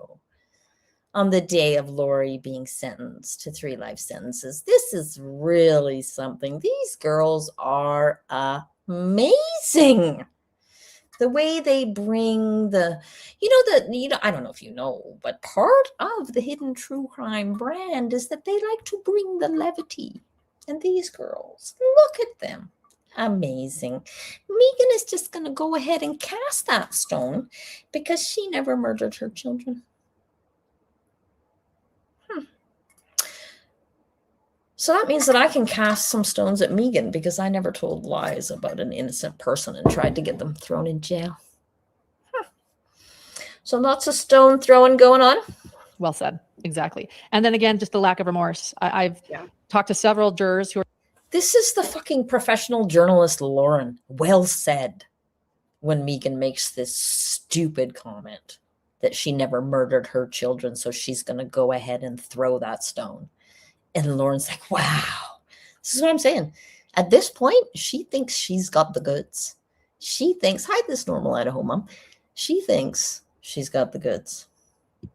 who are here. It's really neat to see jurors that have showed up. Again, I want to reiterate, like, Rexburg is not that close to Boise. They had to travel 5 hours to be here, these jurors. Okay, so she's talking about some jurors that were at the trial that then came and traveled to be at the sentencing because they had been so moved by, you know, the story of what had happened that they wanted to be at the sentencing. And she describes it as neat.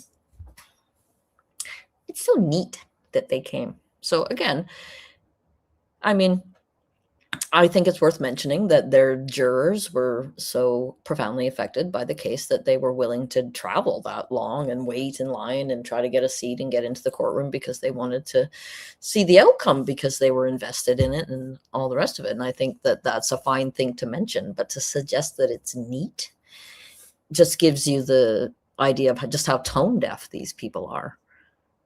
Like literally the Japanese or the Chinese finger handcuffs, you know, where you stick your fingers in the thing and then you pull and you can't get it out. That's neat. Jurors traveling several hours to see the outcome and the sentencing of a trial that they sat through and witnessed the most horrific things that they will never be able to unsee again. Exactly, tortoise interference. Neato. That's neato. Exactly. Just an empty vessel. A pair of them. The empty vessel Olympics here. So they're dedicated, and they're, for many reasons, they want to see this.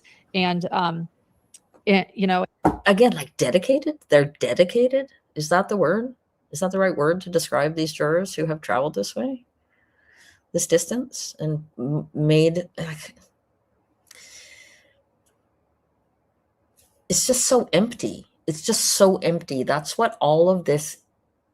Why I talk about all of this is just to demonstrate to you how empty these people are. I know you already know, but it does our souls good to get together and, you know, see things through the same lens and have our own feelings about these people validated. I need to hit the ladies' room. I'm just going to let it play for a minute. And the jurors, I can't even remember what I was going to say. You said that it was on brand. Oh, the casting of the stone. So many of them, remorse is what you started to talk lack of remorse. Thank you. Just that's what they saw in court too. They would look at her the whole time. And one of the female jurors said just she had no remorse. And we see that now. She's still denying it. Yeah. And I'm glad Judge Boyce made a comment about her wanting to be excused from having to see the autopsy photos and for her not wanting to be in court. And he, you know, took her to task for that and said, all the rest of us had to watch it. All the rest of us are scarred by that. The jurors are having to go through therapy because of what they saw. Nobody who is in that courtroom is ever going to forget those photos. And yet the person who caused this to happen didn't want to be reminded of it. And I thought that was despicable. And I'm so glad that he pointed that out to her. I'm so glad he did that too. That was so good. I agree. That was such. It was really neat that he did that. That's so neato.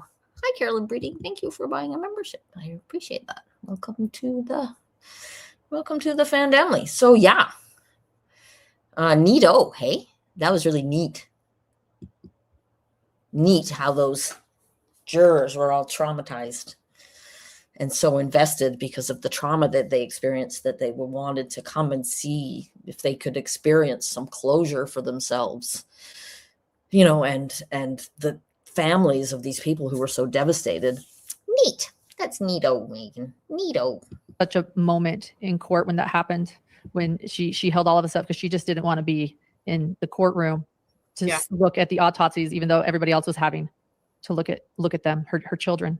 Yeah. And some sick, twisted way, I think that she probably believed that that was a way to get people to have compassion for her because she was their mother and it was just too much for her, you know, but I thought that was really, it was really horrible of her to ask to be excused that day.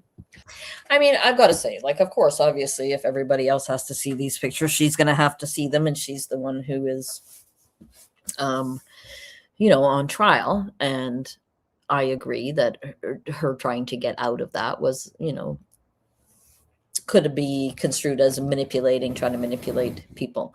But on the other hand, she's already said that she's not sure if she really is delusional and if she really does believe all those things. And if she really does believe all those things, then maybe she really does. You know what I mean? Like, they just seem to say whatever suits them in the minute, right? whatever suits them to say in the minute, because she thinks that it makes her look deep. And when we get to the statement, that like at one point in her statement, she says that that because she poisoned somebody, that poison is so is a cowardly thing to do. People who can't stand to watch people suffer, right? That's why she got other people to do the murders, because she couldn't stand to see the suffering. And then literally 2 seconds later, she calls her a sadist. So that's who this is, right? She just says whatever sounds good in the minute, and she doesn't have a complete theory that actually all hangs together. I was also very grateful that Judge Boyce brought up, it's not just about her. I mean, the worst thing she did was take their lives, but it's not even just about that. Like he said, even if you knew they were dead, the entire world was looking for your children, aching to find your children. And you don't even understand or seem to care or understand the heartache that other people have been going through. You went to Hawaii while we looked and while we uncovered their mutilated remains, not we, the law enforcement, human beings, other people that they didn't belong to, that we had to adopt these children that she wouldn't even help us find. That was profound to me too. That she wouldn't help us find. God, Lauren. Right? Way to put yourself in the middle of the tragedy, because it's all about you, isn't it, Lauren? So this normal Idaho mom says, I lost respect for John DeLynn over Lauren and Hidden True Crime. I don't know if I'm being fair about him, though. I don't know. So I have some very weird feelings about John DeLynn myself. There have been, seems like, some credible allegations of sexual misconduct. He has had affairs. He's cheated on his wife, that kind of thing. But while also sort of pretending not to. He behaved inappropriately with staff members, that sort of thing. If you watch at some point, if you ever watch the Megan's Mormon story, when she goes on the Mormon story, this podcast for the first time, she was putting herself out there, right? She was trying to get interviews. And she reached out to them. And John didn't know that much about her, and he did the interview without knowing anything about her. And then he acted the entire way through as though he didn't know anything about her. And he acted very much like he was using her and exploiting her and didn't give a shit about her. And it was really obvious. And now I don't give a shit about Megan. Megan gets everything she deserves for her disgusting display of look at me, through all of this. But that does not excuse John DeLynn for his behavior towards her, his desperation, his willingness to go on unprepared so that in order to get the interview and get the clicks and get the views and be, topical and in the moment. So, and I wasn't super impressed with a lot of the way that he handled Lauren's interview either. So I think John DeLynn has a lot to answer for. Certainly he, it's possible that his movement can have some good outcomes, even though he himself has a lot to answer for. That's my opinion. I don't know all of that there is to know, but those are my feelings from what I do know. So, she was laying by the pool while everyone else was shedding tears over the missing children and giving hours and hours of volunteer time looking for them. And was Megan doing that? Was Megan shedding tears and giving hours and hours of volunteer time? Was she out there doing anything at all, or was she just planning for when she could make a big splash? Because I'm pretty sure that if she had been out there doing anything at all, we would have heard about it ad infinitum until we were ready to fucking vomit ourselves to death. Going through the horror of discovering their remains, it just was unbelievable to me. And I also got, I think the time that I got most emotional during the verdict was when, because this is about Megan. This is about Megan, about how Megan feels. And Judge Boyce referred to blood money, because I had just, during the break between the two sessions, had just written those same words in my statement. And oh my God, she has just written those same words. Oh my God. chills. I mean, not only is it super woo-woo and meaningful, but also Megan is the same smart level as the judge. And it resonated with me, and I think it's horrific. Yeah. I like this. The judge brought out things a lot. Again, Lauren. Yeah. Anyway, so the judge said this. Megan's like trying to work up some tears for how meaningful it was to her. The words blood money, they were very upsetting. And she had literally just written them down, and it was very upsetting. And then Lauren's like, yeah, and anyway. A lot of us hadn't even thought of. He read her like a novel and not a Daybell novel. Because it was actually well written.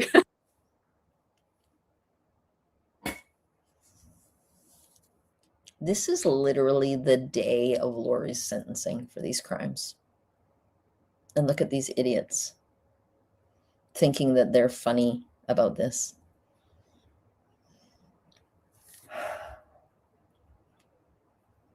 This is not one of those moments where if you don't laugh, you cry, right? This is not one of those moments where humor is appropriate.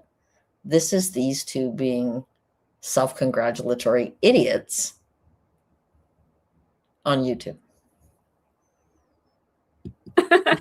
Exactly. I shouldn't say anything because Peas in a pod. No, you shouldn't say anything because your book is dog dirt, Megan. I haven't actually read the Daybell books. I wanted to retain brain cells, so I didn't. Oh, she says she wanted to retain brain cells because she didn't read those books. But now part of her shtick is that she analyzes his letters. So I guess she changed, or maybe she developed. I have.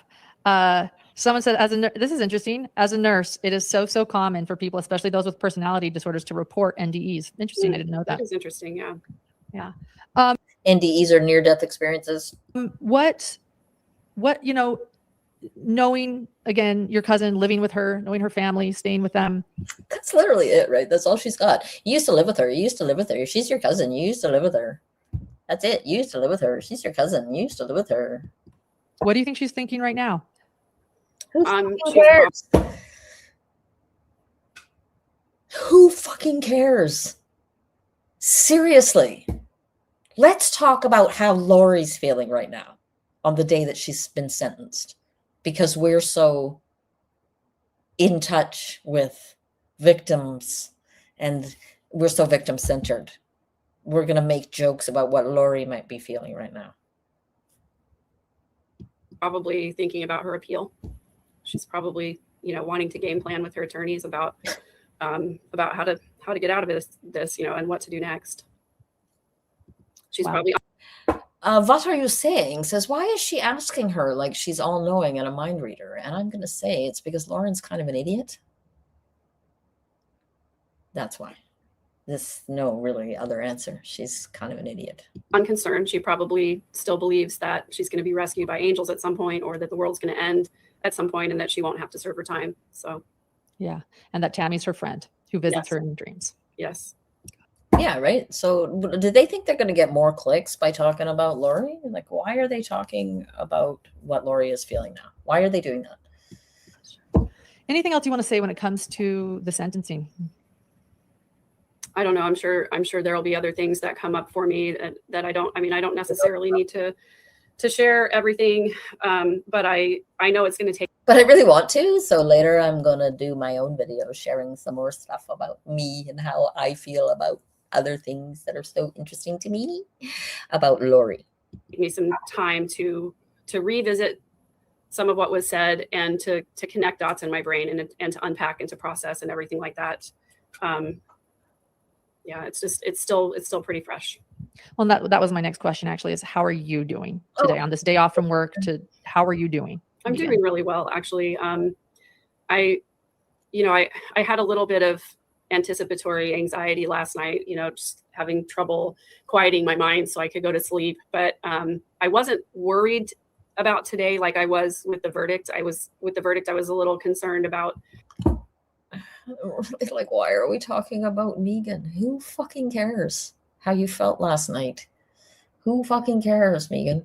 Not me. how that was going to go, if she was going to get the guilty on all of the charges and everything. And I knew that today was just a matter of assigning time. So my only anxiety was that she would serve concurrent sentences, or that she would have, the possibility for parole. So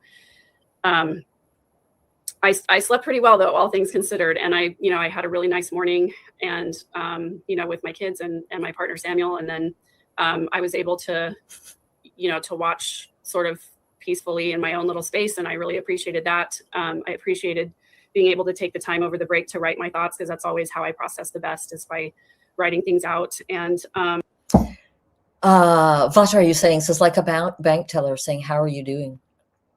So I can't remember which video it was, but I have been consuming a lot of Megan lately.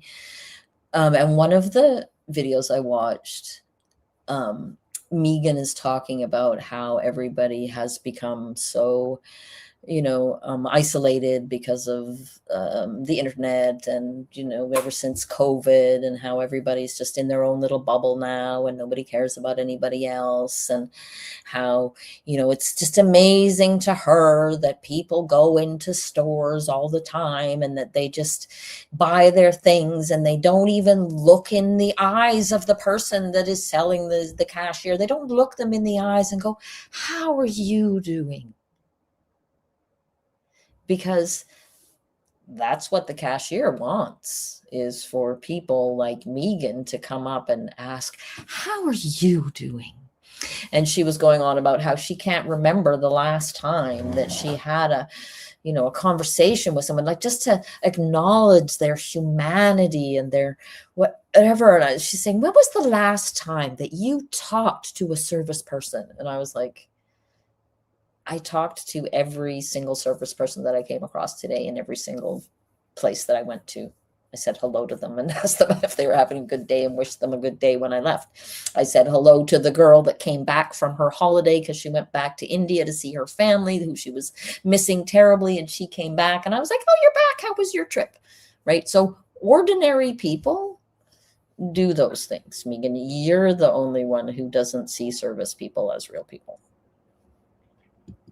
I was grateful for your lives afterwards. That helped me unpack and process a little bit. And I've had lots of people reach out to me and send their love and support and everything. And I think, tonight I'm just going to make a nice dinner and have a lovely dinner with my daughter, and probably watch Gilmore Girls or something dumb like that, so I can sort of turn my brain off for the first time in a long time.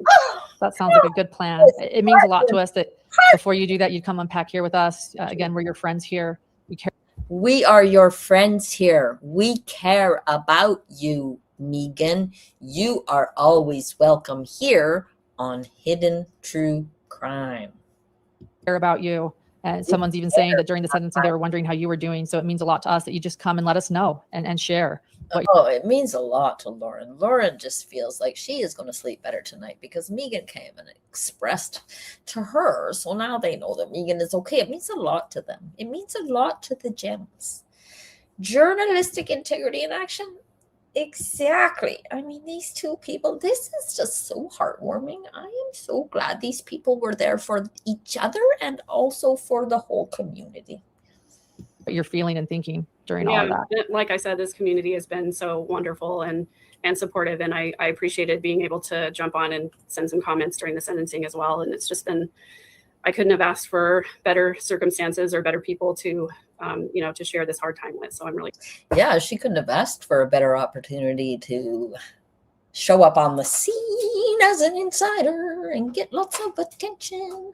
And Lauren was just the right person to do it for her, because Lauren is desperate for attention too. They're the perfect match. really grateful. Yes. Well, we would love if you're still willing to hear what you wrote today, your statement today. Sure. Yeah. Okay, it's so gross, you guys. It's so gross. Just prepare yourself because it's disgusting. Thank you.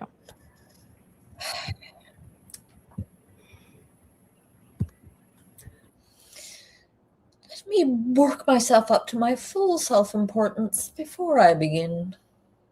Here we go. What does it mean to be a mother?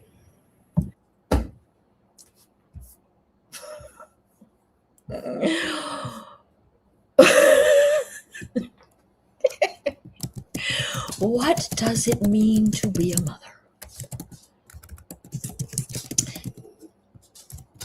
This is that's just about as cringe as, remember when she started her 4-hour, 5-hour, whatever it was, response to Lauren and series of lies about Christina, and she started it by quoting Simon and Garfunkel. Remember that? She's got quite the flair for the cringe. Our first duty as a mother is to provide. Our next assignment is to teach and to guide. But our greatest responsibility and our highest calling as mothers is to protect our children. Not from knee scrapes and name calling, not from every disappointment and bump in the road, but from undue influence, from coercive control, from neglect, from abuse, and certainly from evil. When we become mothers, our interests and desires, our hobbies and projects must necessarily take a second place to the needs of our children. The only time it's reasonable to... I was going to try and let it just play, but I just have to point out that, right, the message here isn't about motherhood, and it isn't about Lori. The message is Megan is very, very, very deep. She has a lot of insight about motherhood, and she has a lot of deep and sincere feelings about her own children that have been brought to the surface by this whole thing. So that's the message that you're supposed to be getting here, just in case. I don't think you're missing it, but this message is not what she's saying. The message is, I am so smart for saying this. Put ourselves first is to care for our mental and physical health so that we can better care for the lives that have been placed in our hands. Right? To show herself, to contrast herself with Lori, and to show herself to be so much superior. Lori was a beautiful child with a bubbly personality, a bright mind, and a quick wit. People were drawn to her beauty and personality, and she learned early in life that she could use these gifts to gain attention and influence over anyone who got sucked into the gravity of orbiting around her. The gravity of orbiting around her. Wow. Beautiful, beautiful turn of phrase. Just to say, in case you don't understand, that she's going to say some good things about her and some bad things about her so that she can give you a whole picture of her. Maybe you don't understand it, but maybe you also can think back to the judge judging and how the judge looked at both sides. That will help you to understand what Megan is doing here. Eventually, attention and influence turned to manipulation and control. The unmet emotional needs of her early life drove her to seek her narcissistic supply everywhere she could find it. Lori's own admission in 2004 that she was a ticking time bomb was one of the only vulnerably truthful statements that she ever made. Lori made a conscious choice to seek out the most extreme teachings of her faith that supported her desires to continue the delusion that she was more important and more exalted than anyone else. Again, like, she is claiming to know this. I don't know how you can know that Lori made a conscious choice to do that. You've just been saying that you're not sure if she has delusions or not. And now you're saying she made a conscious choice to do this. So which one is it, right? To me, it's literally, she says what they live in the moment, these people. And whatever sounds good in the moment is what they say. So to say this now sounds good. To say before that she wasn't sure if she was delusional, that sounded good. She's got no full theory about any of this. It's just whatever sounds good in the moment. She made a conscious choice to ally herself with others, like-minded zealots, who would agree with her warped interpretation of spirituality. She made a conscious choice to seek out a man who not... No, so Mary O'Neill says, is this her statement in court at sentencing or something? No, it's not. It's just Megan's self-important statement. There's another one after this where this is at the sentencing for the first three, for Tylee and JJ and Tammy. And then for Charles, she makes a statement for Charles, only it's not a statement like, the title of the video is, I was wrong. And it turns out that what she was wrong about was that she could have given a statement in court and she didn't realize it. And I'm sure she was extremely disappointed, because can you imagine the attention she would have gotten if she gave the statement in court? But she was not giving a witness or a victim impact statement. She was talking about giving a character reference to the defendant. So that's what she does in the next video, is give this character reference. Not only could be easily manipulated and controlled, but who would agree with Lori about herself and feed her delusion that she deserved to be treated like a goddess. Oh, so it is a delusion. Is it a delusion? Is it a conscious choice? Are they feeding her delusion? Or is it a conscious choice? Who can say? Not me. Lori made a conscious choice to fail to be a mother by every... The last sentence was about feeding her delusion. And now we're talking about a conscious choice. definition of the word. More than that, she made a conscious choice to become the monster we all want to protect our children from. She literally did not do that. She literally didn't. She literally doesn't believe that she's a monster. She doesn't believe she did anything wrong. She believes that, that's what a delusion is, that she just said these people are feeding that delusion. She chose undue influence. She chose coercive control. She chose neglect. She chose abuse. Lori chose evil.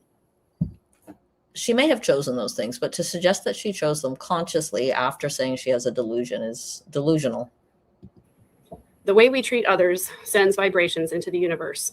The consequences of our actions, for good or evil, create ripples that never end. Right? Again, this is to demonstrate to you how deep and sincere Megan's feelings are about, the world and everything, right? This is not to tell you anything about Lori. This is to tell you all about how Megan is so great. The enormity of evil that Lori sent out into the universe will cause ripples that will accumulate into an unstoppable tsunami. One that... Right? She thinks that's a really nifty turn of phrase. The vibrations that will, whatever it was, into an unstoppable tsunami. That's what they're going to do. But literally, she's just been sentenced to spend the rest of her life in prison. So it doesn't even make logical sense. That will crush her into absolute oblivion. Oblivion. It's the state of being forgotten. It's synonymous with extinction. What if hell is a place where... Oh, I'm sorry. I just took down the Webster's dictionary defines mother as, because now she's going to start defining other things for us. Just in case. She's going to define oblivion, in case you don't know what oblivion is. Each person must go back and experience all of the moments that they caused someone pain. What if in hell, people can feel and fully experience every negative emotion that they caused others to suffer? If this is the case... What if hell doesn't exist? What if hell is full of bathtubs full of green jello with rotten olives inside of it, and you think that it's going to be grapes, and then it turns out it's rotten olives? What if that? It would take 1,000 lifetimes for Lori to experience all of the moments of excruciating heartache of everyone touched by this unimaginable tragedy. Oh my God, can you imagine if Lori went to hell and she had to experience all the pain of all the people that she harmed? Wow, Megan, that is really, you are really pulling up my heartstrings now. I don't know. I'm almost dehydrated from all the tears I'm shedding from Megan's deep and spiritual connection to all of the victims. It would take millions of years for her to relive the unending ripples of the souls, living and dead, who have suffered because of her selfishness. Right? This is not about Lori. This is about Megan. This is about Megan the poet. This is about Megan, the deep spiritual person who feels everything so deeply. The unending ripples of the vibrations of the millions of the years. Oh, people, we are blessed to be in the presence. Lori threw away her life in the pursuit of a non-existent mission and an unreachable goal.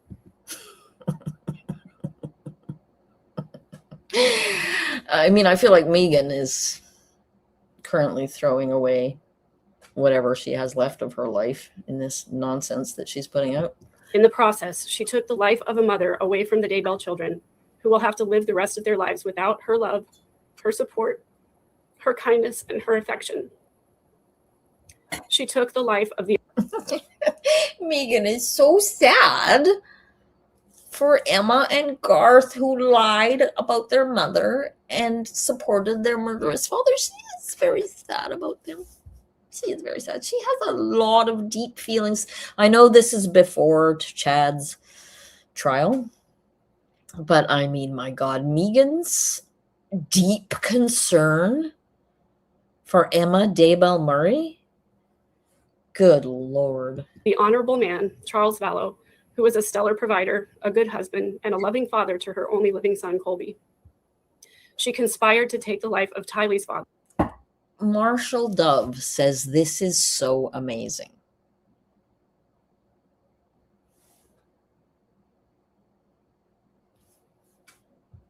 Like, I mean, I do feel for people that get taken in by these idiots, but this is so amazing. Are you 5? Like, this is not amazing. I mean, it's amazing for how embarrassing and cringe and in bad taste and tone deaf and useless and irrelevant it is.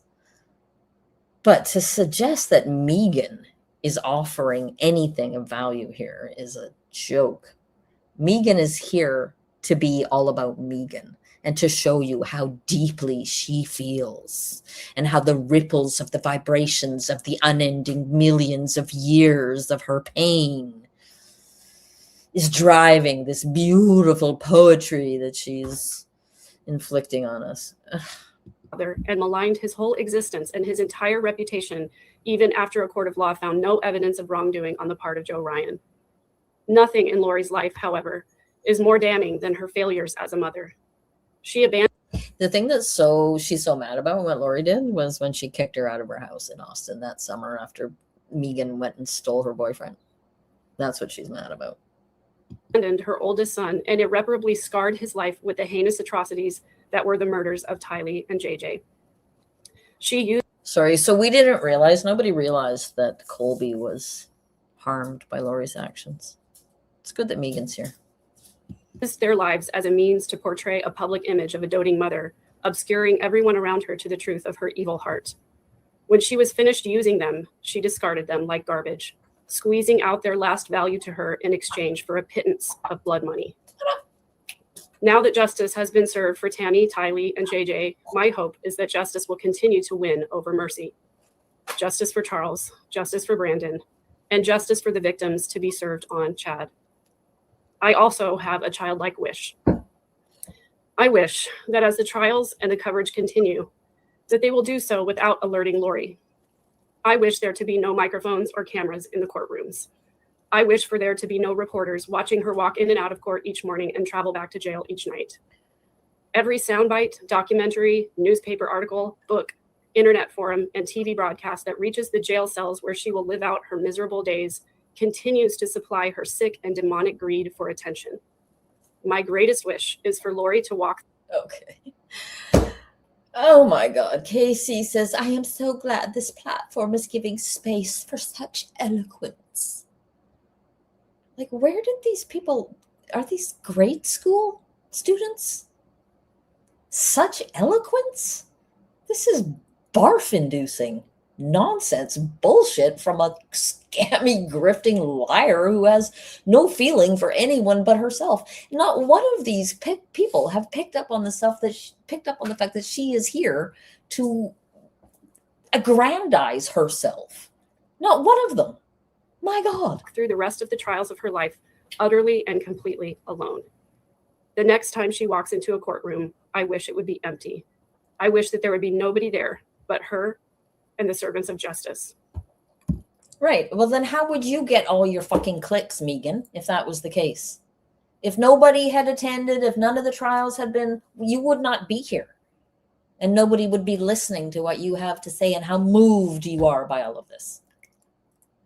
Jesus Christ, this woman is just an embarrassment. And the people that are saying that I'm glad that there's space for such eloquence are, I mean, I'm sorry. I know I know we need to have grace for people who get duped by scammers, but my God, this is embarrassing. Hi, Ski Utah. I'm so glad you're here.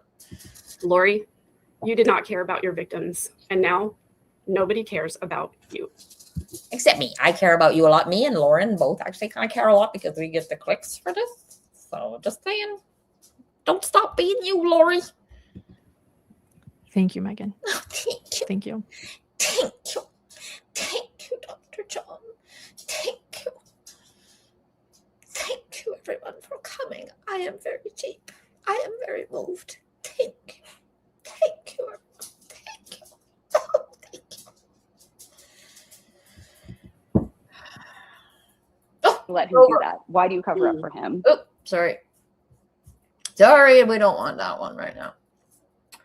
Yeah, so that was the statement after the first trial for Lori. Just absolute dog dirt. Now, by this time, this one here, am I sharing this yet? No, I want to share this tab instead. So this is the next one. This is the one, I was wrong. Lori Vallow Daybell sentencing statement. So this one was 10 months ago. Let's just have a look. July 28th, 2025. So almost exactly 2 years after the last one. Join me in this powerful episode on July 28th, 2025, as I read a character reference for Lori Vallow Daybell, highlighting her worst traits and calling for the maximum sentence. As a family member deeply involved in this true crime saga! Exclamation mark. Lori, the doomsday mom, she's not her dumb cousin, I guess, at this point, was convicted in her Arizona murder trial. And I've been pointing out all along that she wears a mask in public. Her history of manipulation and theft is laid bare here. This video explores her alleged narcissism and ties to the LDS Church and Mormonism-driven doomsday cult beliefs, delving into the high-demand religious influence behind her actions and the psychological layers of this chilling case, offering insights into religious extremism and strategies for combating narcissism. Are you ready, people? And there's bonus content on Patreon if you want to give her some extra money. So by this time, she has realized that filters are her friend, and she looks better if we can't actually see her face. So I appreciate not having to see her face as much because the filters make her less appalling to look at. But I'm not a big fan of all the flesh on top. Not a big fan of all the fleshy top part. But yeah. And I'm glad to see there are no pictures of children that she's exploiting behind her. But this one is 17 minutes long, and it is absolutely god-awful. And I'm going to play it for a little minute while I let the dog out because he is acting like he needs to go out. So here we go. Can present character references during. Sorry, just to say, a character reference is to try to mitigate the sentence, right? But she's here to actually try to make the sentence worse. Seems like. The sentencing phase. Since I didn't realize it in time to actually do it, I decided instead that I would write a character reference for my cousin, Lori Vallow Daybell, and read it here on my channel. To the Honorable Judge Justin Boreski, I'm writing this character reference for my cousin, the defendant in these two cases, as a member of her extended family who has known her for many years. I have grieved deeply over the tragic events that have led us to this point, and I recognize the gravity of the charges and convictions. Today, Megan recognizes the gravity and seriousness of the charges of murdering someone. She recognizes that. I'm not sure you guys recognize the gravity and seriousness of murder, but Megan does. So thank goodness she's here. I feel compelled to share my perspective on Lori's character based on our shared history. Based on the shared history that I have made a meal of these past couple of years. And now I'm a life coach. As a child, she had wispy white blonde hair and bright blue eyes. She was a little chubby for the first 10 years or so, which I thought made her infinitely huggable, but her brothers teased her terribly for it. By the time she was 13, she had turned skinny and tall and grew. okay, sorry, but I'm going to go ahead and guess that Megan never thought it made her infinitely huggable, that Megan hated Lori because Lori was so much cooler and better than her. And she never, ever, ever, ever felt any kind of compassion and love for Lori when her brothers or whatever might have teased her. I think she probably felt gratified and maybe even joined in with the teasing. I wasn't there. I'm just guessing. But from the Megan that I've met, that's my guess. Her hair long. She was very pretty and started looking for modeling jobs. She was a cheerleader, always surrounded by friends, and she could have dated anyone she wanted. The defendant and I are a little over 1 year apart in age, and as a child, I visited with her and her family during summers when they lived in. And I was awkward and kind of ugly, and I couldn't date anybody but Lori's cast-offs. Southern California. We went to the beach together and to amusement parks. We both loved to sing, and we recorded songs together. After I graduated from high school, I lived with her and her brother Adam for a short time when they lived in Austin, Texas together. She and her sister were bridesmaids at my wedding. So Tortoise Interference says, Dreadful Penny, I think a lot of Exmos wear sleeveless tops as backlash to the church put on them for their bodies. I am not at all shaming her for the sleeveless top. I am not against sleeveless tops at all. I just don't care for it on the screen because there's nothing, it's just too much flesh and not enough clothes to kind of balance it out, to my mind. And it's not about shame. It's literally about, I just don't like the way I don't care for the aesthetic of it. I'm not at all. I'm not at all shaming people for showing their bodies at all. Oldest son and my oldest daughter were close for the first decade of their lives. She was a hairdresser. Yeah, she claims that their kids were close for 10 years, but again, I don't believe it because she doesn't have the stories to back that up, right? She tells the same handful of stories over and over and over again, and none of them add up to a decade of a childhood spent together. Dresser, and I often drove to Austin so that she could do my hair. For the 10 years her parents lived in San Antonio, our families spent a lot of time together, gathering at her parents' house for holidays, birthdays, and special events dozens of times a year. I had the opportunity to observe this family very closely for a very long time. Their family stories were mine too. Right? I just think that's bullshit, and I also think she didn't learn shit. She was spent all that time observing this family for these 50 years of her life. Her insights are extremely shallow for someone who knows these people really well. I understand how their family system works and what they value. Right? You think what this family wants to, like, no wonder they fucking hate her. You want this woman coming over here and telling you that she knows what you and your family value, that she knows all about your family system, and she can come out here on the interwebs and tell everybody all about it? Did he? I mean, Colby, from what I have seen, I haven't followed Colby really, really closely, but from what I have seen, Colby has tried to give everybody, room to do their own thing. But I mean, Megan makes it so difficult, right? She makes it so difficult. Yeah, I just don't care for the look on the screen. It's just too much. It's too much Megan. Like, put something on those shoulders. Yeah, I just don't. God, can you imagine? Like, it's amazing to me that nobody in that family has like really super taken her to task, right? I mean, I think they probably realize, like the rest of us realize, that you can't just have those difficult conversations with Megan and then she'll change and learn and grow from them. I think they all realize there's literally no point in even trying with this woman. This is like the self-importance. Oh my God, wait till we get to the sign off. Oh my God. I believe that family values shape an individual's character and have a profound effect on behavior. And so I understand this defendant and her character on a very deep level. Alex Cox also lived in San Antonio. Can you imagine having this woman say that she understands you and your family on a very deep level? Can you imagine? Oh my God. Like, you would just want to slap her face right off. That is not a threat. It's not a threat. You know, you can want to slap someone's face without either threatening to do it or doing it. Just saying.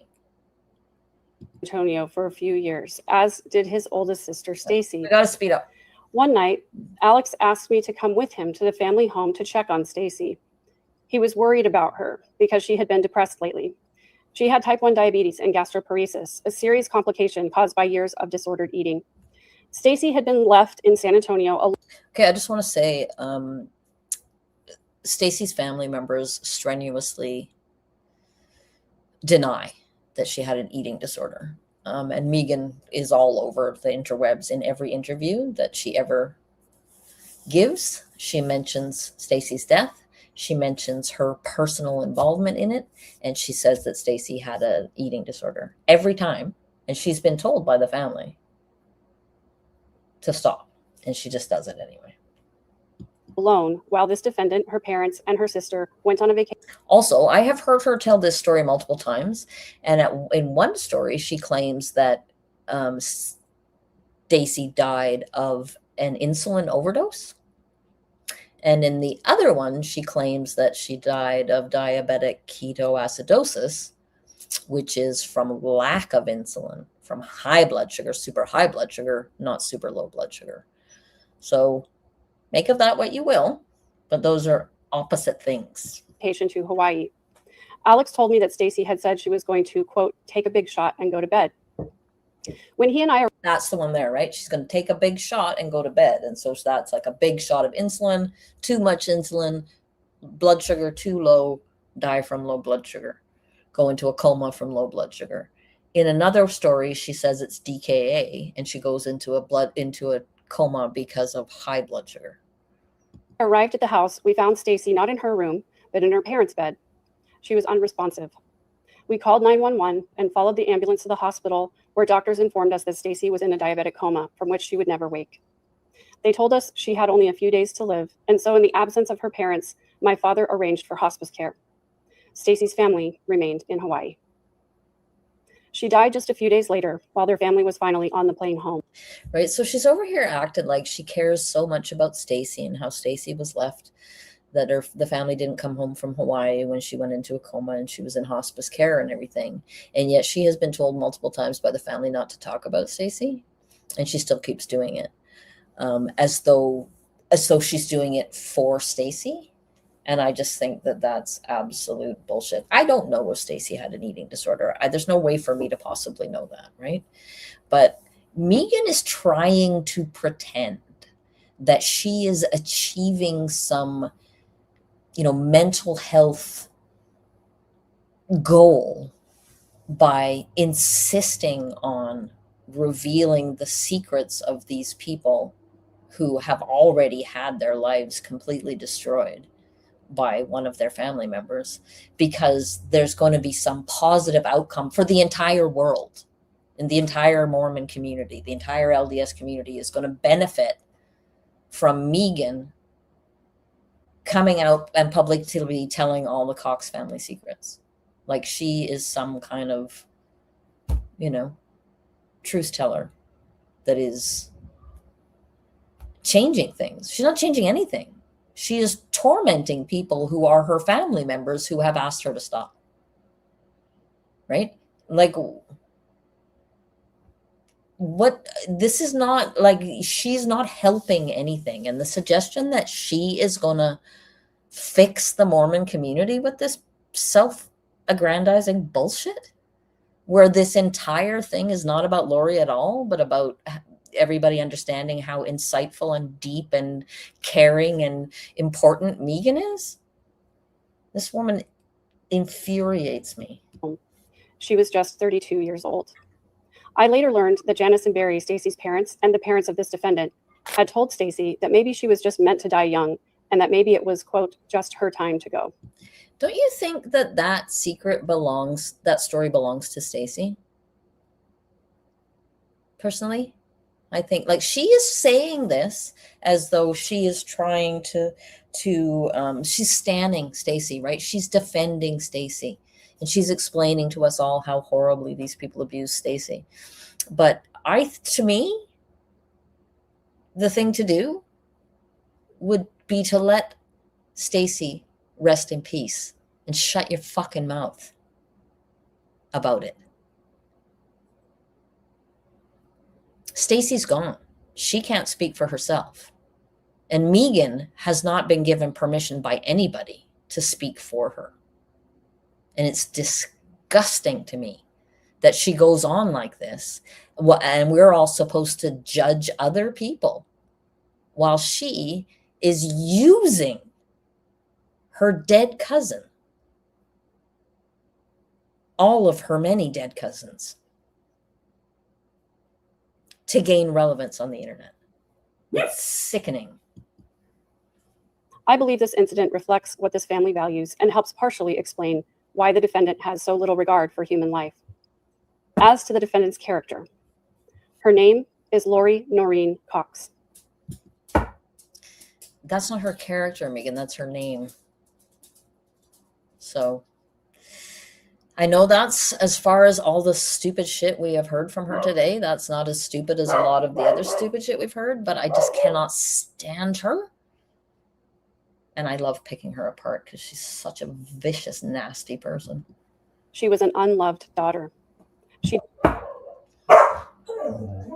She's going to go ahead and tell us all in a few minutes that Tylee was an unloved daughter. So get ready for that. Didn't even get her own name. She was never allowed to be herself, an individual with their own identity and their own life. She was always told she was someone else, living someone else's life. 2 years before Lori was born, Janice Cox gave birth to a baby girl, her third child. They named her Laura Lee. They called her Lolly. Sadly, Lolly was born with an undiagnosed congenital heart defect, and she died when she was just 6 weeks old. Again, an undiagnosed heart defect when she was born? Like, what were they going to do if they diagnosed it before she was born? How were they going to fix that, Megan? Just wondering. When Janice got pregnant... Just wondering because you're an idiot, not because I feel anything other than compassion for Janice losing her baby daughter to a heart disease. Just over a year later, she was convinced that this baby was Lolly's spirit coming back to her. So again, I mean, she's now going to speak for Janice, right? She's now up here speaking for Janice. She's speaking on behalf of family members who have told her to shut the fuck up and stop talking about them. And she feels that she has the right to come out here and speak on their behalf, to say to us what someone who was, she was not even born at the time that this happened. And she's going to tell us what Janice was feeling. In her grief over losing her infant daughter, Janice convinced herself that she never lost Lolly, but that Lolly was so special that she was allowed to come back to Earth again. That Kenzie and Logan's mama, I am going to steal that with your permission. Trauma thief. Absolutely. Telling other people's stories. Exactly. To get clicks, to make herself look like she's so deep and knowledgeable and understanding and compassionate. Stealing. Trauma thief. It's beautiful. Thank you for that. And then she convinced Lori that she was Lolly. The reality is that Lolly was lost. The hard truth is that sometimes infants die, and there's no reasoning and no explanation that makes it feel better. Oh, is that what happens sometimes? Sometimes things happen that there are no explanations for, and we feel bad about that? Is that what happens, Megan? Because I wasn't aware of that, and I needed you to explain to me why Janice might be struggling with the grief of losing her baby daughter. Thank goodness Megan is here. But Lori's mother couldn't sit with that. She couldn't accept that. And so instead, she taught Lori that she was Laura Lee. She taught Lori that Laura Lee must have had a special mission. And that's why her spirit got to come back into Lori's body. So essentially, Janice taught Lori that she didn't matter. She taught Lori that she didn't deserve to have her own name, or her own life, or her own identity. So that's literally probably not what she taught her, right? I mean, that may have understandably, right? If you get named after a dead sibling, you might pick up on some of that, right? That you are this other person, or right, or feel like maybe you don't matter that much, or maybe you would feel that that was special, right, and that meant something, that you had something special about you. So for her to be over here trying to diagnose this as some sort of like inevitable, this is why, right? I don't think you can say that. Like, different children might respond differently to that. I was named after when my mom was very near to giving birth to me, like in her 9th month.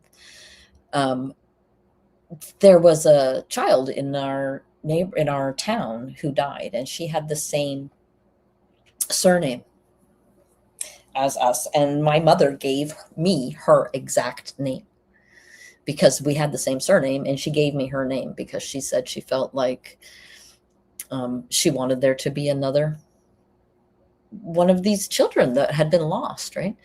And I always felt that that was very special.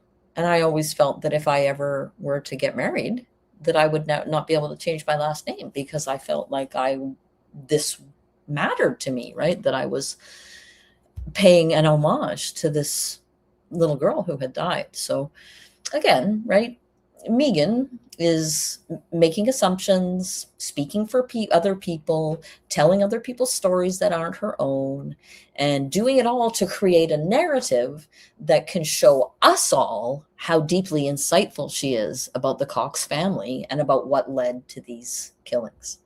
That's why we're here. Devoured Lori. And then, to make matters worse, Lori was violated. I don't have any evidence. Right? This is another one. She's going to sit here and tell us that Lori was molested as a child, and she has no evidence.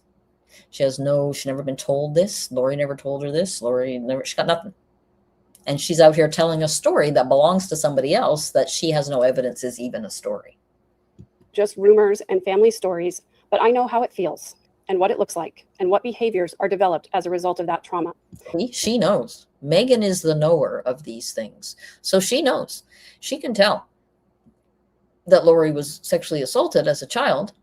And again, also having the same name as her dead sibling, this is another one of the reasons why these murders came about. And so I recognize all of that in her. So even though I don't know when or how or by whom exactly, she does. Right? Even though she doesn't know who did it to Lori, Lori knows. Like, who the fuck does this person think she is to come out here and tell Lori's story of sexual abuse as a child? Like, I'm no fan of Lori, but this is not Megan's place to say this, to talk about this, even to mention it.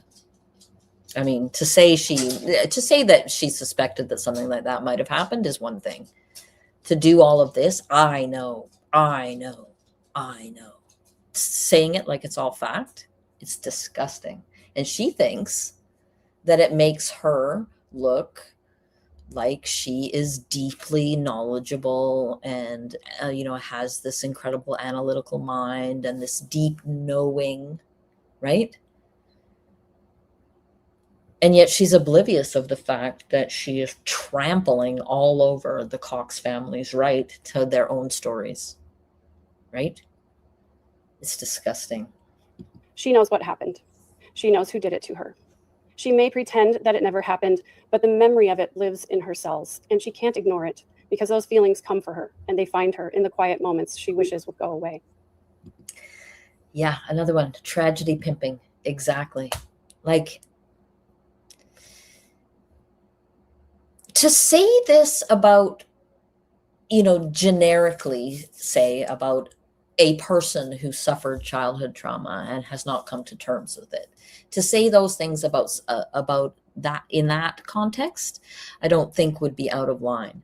But to say these words about a person who has not chosen to speak up about this, if indeed it ever happened to them, even if it's Lori,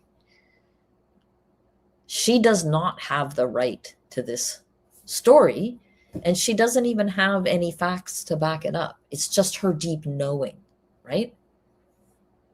It's horrifying. And she thinks like, she literally thinks that she's cool to come out here and give us all the finger because we thought she was being cruel to her dog. Like, she is so cruel to the Cox family that it is gobsmacking.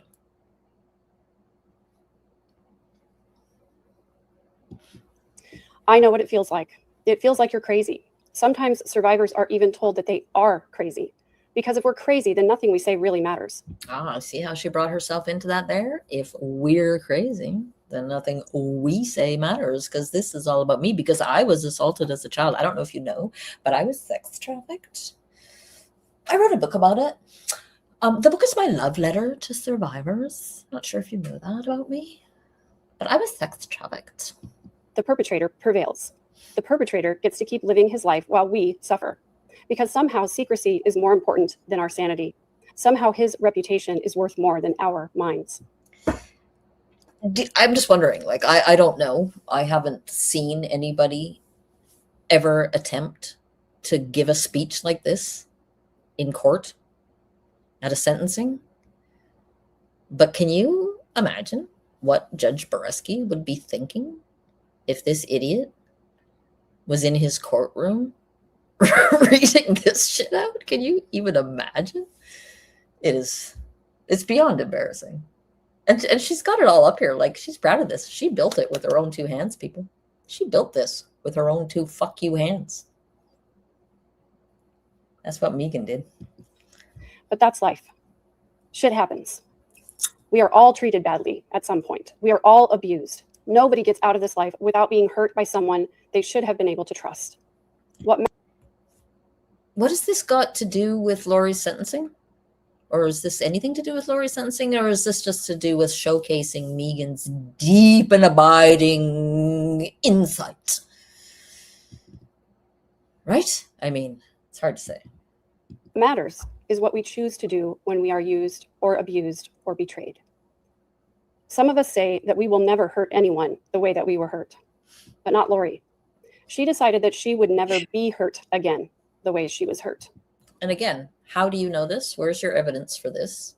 How is this relevant in a court of law in terms of a sentencing or a character reference?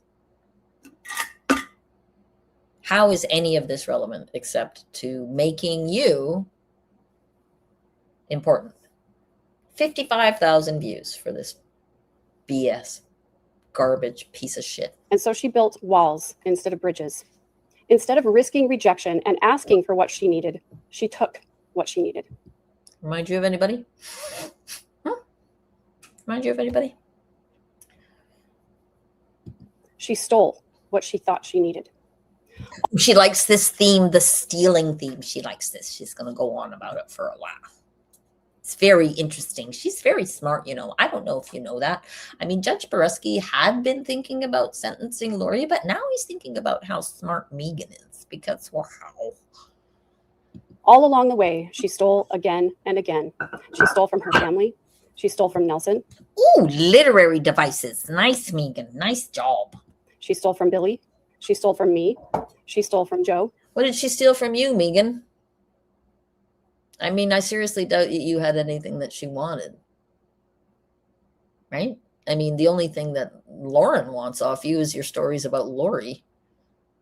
She's not really interested in stories about you. Right? I think that might be your problem. Nobody gives a shit about you, Megan, so you're trying to make yourself important. And then, when it was lolly time, she stole from Charles. She stole from Tammy. She stole from Brandon. She stole from Colby. And in the worst act of betrayal possible, she stole the lives of her own children.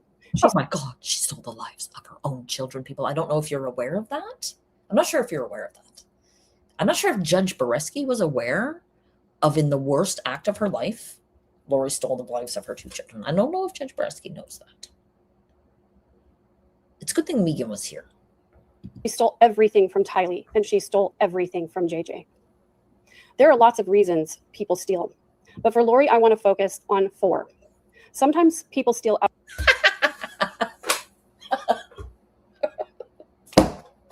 I'm sorry. I know I shouldn't slam the table. God. Joe, it's terrible for YouTube. Oh my God. I'm going to focus on 4 of the reasons why Lori stole, because this isn't long enough already. Yeah, right? People, I forgot to do the PSA to make sure you're sitting down before she starts talking. Out of scarcity. Some people steal when they think they can't get what they need on their own. Sometimes they steal for the thrill of it, and sometimes they steal just because they can. Why do people steal, Megan? Can you explain to us why people steal? You look like you have some deep, deep and abiding knowledge about why people steal. I mean, have you look at that face? Whoa, she knows all about stealing. She knows. I think Lori started stealing for the first reason. What was the first reason again? Can you say the first reason again? I forgot. Did anybody write it down? I forgot the first reason. I think that her lack of identity caused her to steal time and attention. She was the kind of person. This is fucking. Can we just drop the stealing metaphor and move on to something less fucking tedious, Megan? Who fished for compliments. She was the kind of person who compelled people to flatter her. When people weren't paying attention to her, she did something shocking to make them pay attention. When she didn't win the Mrs. Texas pageant, she decided she didn't need Joe's. When people don't pay attention, she does something shocking to make them pay attention, like revealing all of her finances and then giving everybody the finger and telling them to fuck off. Money anymore, and she discarded him in the most vile way possible, accusing him of being a pedophile. So we are here for the sentencing in Charles's murder. This is what this statement is supposedly for. But we're going to run through the entirety of everything that Lori ever did to anyone ever. Attempting to destroy his reputation and stealing the most important thing, which was time with Tylee. Then she started stealing other people's attention too. Okay, the stealing thing is really making me crazy. See, she got onto that metaphor and she thought she found a fucking good one, but instead she found a drill that is like penetrating my fucking temple. She didn't adopt JJ because she loved him. She adopted him because she wanted the label of being a mom to a special needs child. I actually agree with her about that, but I don't think that it's a particularly deep insight given everything. Instead of actually caring about giving him a loving home with Charles, what she cared about was being seen, buying him a service dog, and being seen, enrolling him in a special school. She didn't tell people about his autism to help him get what he needed. She told people so that she could get what she needed, which was always to have the spotlight on her. Oh, God. And again, right? Like, I mean, I know that she thinks that she is talking shit about Lori here, but she's talking about JJ, right? And it's like in a minute, she's going to say that Tylee was an unloved daughter. And the way that she talks about these children is as though they are these unloved throwaways rather than the fully fledged human beings with all the many spectrum of things going on with them, right? They're literally just, you know, it's part of her little metaphor about stealing. And she doesn't realize, she doesn't see that what she's doing by talking about these children this way. This is what she would have said in court. This is what she would have said in court. Yeah. If she had realized, she didn't realize. She missed the opportunity. Instead of the people who mattered. If pancreatitis was the correct diagnosis for Tylee, I believe Lori caused it. She didn't sit in the hospital with her because she cared about her. Again, right? This is just to fucking make Megan look good. To make Megan look important. To make Megan look like she understands everything that's going on. And what she's talking about instead is probably one of the most horrible things that a child could go through, which is being the victim of, factitious disorder by another, or Munchausen's by proxy, as we used to know it. And as much as, yes, this is a public case and everything, and all the details have come out, I don't think there's really any need for Megan to be going over and over the details of the horrible things and that Lori did to these children. Like, that's Tylee's story, and that's JJ's story. These are not your stories, Megan. to talk about so that you can show everybody how compassionate you are and how smart you are and how, deeply you feel. But because she wanted to be able to use her sickness to gain sympathy for herself. She poisoned Tylee. She poisoned Charles. She poisoned Larry. And she poisoned Melanie against Brandon. Just like she poisoned her religion. Again, right? She's on to the poisoned thing, and she thinks it's a really great metaphor, and she's going to go on and explain about how poisoners are cowards and all the rest of it, and that they do their poisoning, so they don't have to see the people suffering. They are away from the thing when it happens, and then 2 minutes later, she calls her a sadist. I think she poisoned for the thrill of it. It was like her sick little secret that she thought nobody knew. Based on what? What evidence do you have for that? Based on what? Based on this makes a nice narrative that makes you look like you really got this whole thing all wrapped up in a neat little bow? Is that what it's based on? Because you're not giving me any evidence other than I think. If she ever did make green chili enchiladas, they were probably poisoned. Right? Oh, good one. Sick burn, Megan. Sick fucking burn. Good job. She enjoyed the thrill of being able to control people's health and well-being. Only insecure people poison. It's a passive act. The victim will feel the effects when the poisoner isn't around. The poisoner is a coward who can't confront people directly and doesn't have the stomach to actually watch someone suffer. But everyone around Lori suffered. Unfortunately, right? They don't have the stomach to sit around and watch the person suffer, except that, according to her, Lori poisoned Tylee by giving her food that caused her to have pancreatitis and then spent hours and hours in the hospital with her so that she could get attention. So clearly, she was comfortable causing Tylee that pain and then being around her while she was in that pain. So again, this isn't designed to tell us any truth about anything. It's designed to show us how neat Megan is and how great she is with the metaphors, even though they don't make any sense. I think Tylee suffered the most. She was an unloved daughter of an unloved daughter. I believe that Kresha has gone to her own live at this point, and I'm glad, because I can't imagine that Kresha wants to hear Megan talking about how Tylee was unloved, because the impression I have is that Tylee was deeply loved, very much so, by her brother JJ, by Charles,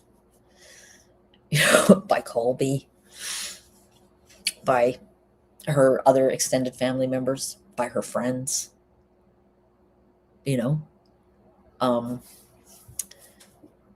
Lori not loving her does not make her an unloved daughter. And fuck you, Megan, for saying that it does. Tylee was bright and beautiful, just like Lori had been as a child.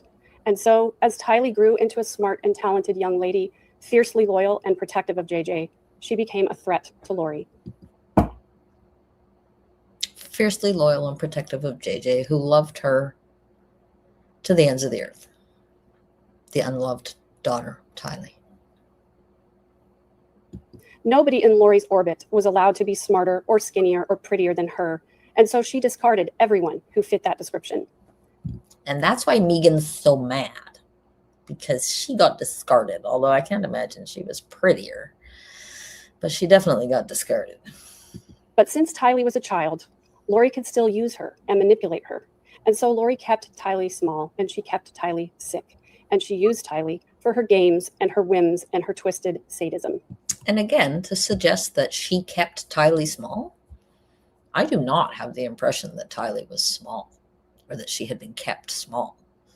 I got the impression that Tylee was a bit of a warrior, honestly. And Joe Ryan loved Tylee. Exactly.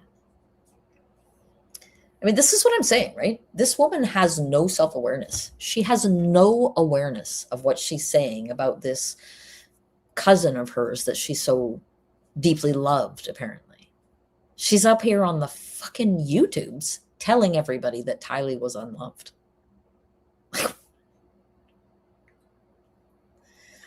it takes gall, it takes stupidity, it takes tone deafness. I mean, all of the things that have to come together for Megan to get on here and tell the whole world that Tylee was unloved is astounding. And yet never once did she stop and think, maybe I shouldn't say that about Tylee. No, I'm going to say it because it makes me look really smart. Lori took Tylee's life long before she was murdered. And you're taking her piece now by talking about her like you have any fucking right. She devoured her. Good boy. Charles outsmarted Lori when he changed his life insurance policy. And not only did Kay benefit, she also caused a lot of problems. Right? I mean, who among any of the people who have had any awareness of this case and what happened at all would say that Kay benefited from receiving Charles's life insurance? Who would say that? Only somebody like Megan, who has zero empathy, in spite of the fact that she announced in the last video that she has a lot of empathy and deep compassion for people. Who would describe Kay Val as benefiting Kay Woodcock as benefiting from Charles's death? You absolute idiot. Problems for Lori when she started asking, "Where is JJ?" Lori and Alex escaped justice for attacking Joe Ryan with a slap on the wrist. They avoided any accountability for his suspicious death. They eluded the police in Chandler, landing safely in Chad Daybell's backyard. And the only person causing them problems was the very person who got the money they killed Charles for. So killing JJ was not just about, quote, too many kids. It was also about exacting revenge on Kay, who was threatening to do what Lori has always feared: expose her as a fraud, a liar, a thief, and a murderer. She killed JJ just because she could.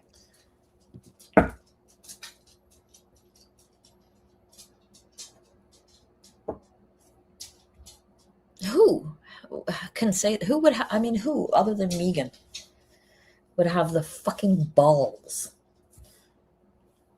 to say anything about why Lori killed JJ? Never mind to say it like that. Like, I just can't, like, she thinks that she's condemning Lori by saying this, but she's condemning herself by being a tone deaf idiot talking about this like she has some inside knowledge, like she can say that this is a fact that Lori killed JJ because she could. I mean, I'm not defending Lori, obviously, but how does she have the gall to put herself inside of Lori's head and say what Lori did and why Lori did the things that she did? A, she wasn't there. She's not inside Lori's head. She has no authority to say those things. And not only does she not have authority, it is insanely tone deaf and cruel to this little cousin who she claims to care about to talk about his death this way so that she can get attention. It is beyond disgusting. And she's here on YouTube still acting like she's been hard done by because we made comments about her locking her dog in a cage. I think she's proud of what she's done. I think she secretly wanted to open the door to her previous convictions so she could see the looks of shock and horror on the jurors' faces. Right? Just a minute ago, she was a big coward who couldn't stand to see people suffering. Then she was a sadist. Now she wants to see everybody's shock and whatever on their face, right? It's literally a whole bunch of non-connected ideas all stapled together to look like a narrative that makes sense. And none of it makes any fucking sense. I think she likes being called a murderer, but she doesn't really deserve the distinction, if you can call it that, because she lacked the courage. She doesn't deserve the distinction of being called a murderer because she lacked the courage to commit the murders herself. Let that just settle with you for a little minute. Being a murderer is a distinction, and it takes courage. It takes courage.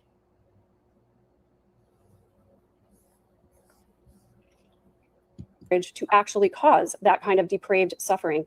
And so she always made someone else pull the trigger. The courage. I'm sure you didn't watch her interview, so it might surprise you to know that there was a look of concealed delight on her face when a reporter called her a serial killer.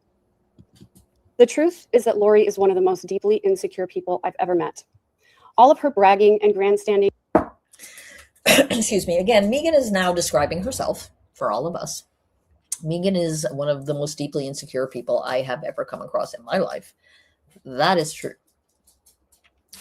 Actually, I don't know if that's true, but she's deeply fucking appalling. Is simply a mask she wears so that nobody will see how much she truly hates herself and how needy she is. But in that quiet space between awake and asleep, when the cameras are gone and there's nobody watching her, she knows who she really is and what she has really done. And she's terrified of being exposed as the fraud that she is. So instead of sitting with those thoughts and feelings, that's the time she uses to plot and plan what she will do and say to cover up reality and manufacture a world in which she is all the things she pretends to be. A life coach. You are not even going to believe the sign off, but Megan has literally just described herself, but exactly. It must be exhausting. Yeah. The courtroom is the scariest place for people like Lori because there are rules about evidence and procedure. It's probably the only. Seriously, do you think that Judge Bareski would have been allowing this to carry on? We're at minute 15 now of Megan's whatever the fuck this is. You think Judge Bareski would be captivated by her feelings about the courtroom being the scariest place for people like Lori, who did not appear to be scared in the slightest when she was in the courtroom? Only place in the world where her tactics can't work. The thing that manipulators fear more than anything else is public failure. And in fact, to avoid that, they will go on live YouTubes with all of their financials to prove how it's actually everybody else's fault that they lost all their followers.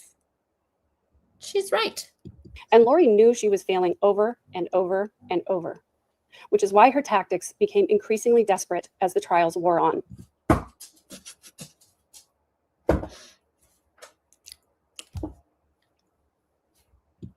Because she was being held accountable for the. I mean, Megan is even pretending that she likes Kirsten these days. So, speaking of tactics. First time, she couldn't handle the shame, and her last timid attempt to regain control was to fake being sick. Although she may have actually been ill, her malingering was another tactic to avoid accountability, public failure, and inescapable humiliation. Again, do you think that that was lost on Judge Bareski? Do you think that he needed to be schooled about Lori's malingering in the courtroom? I don't think that Judge Bareski needed Megan to tell him that.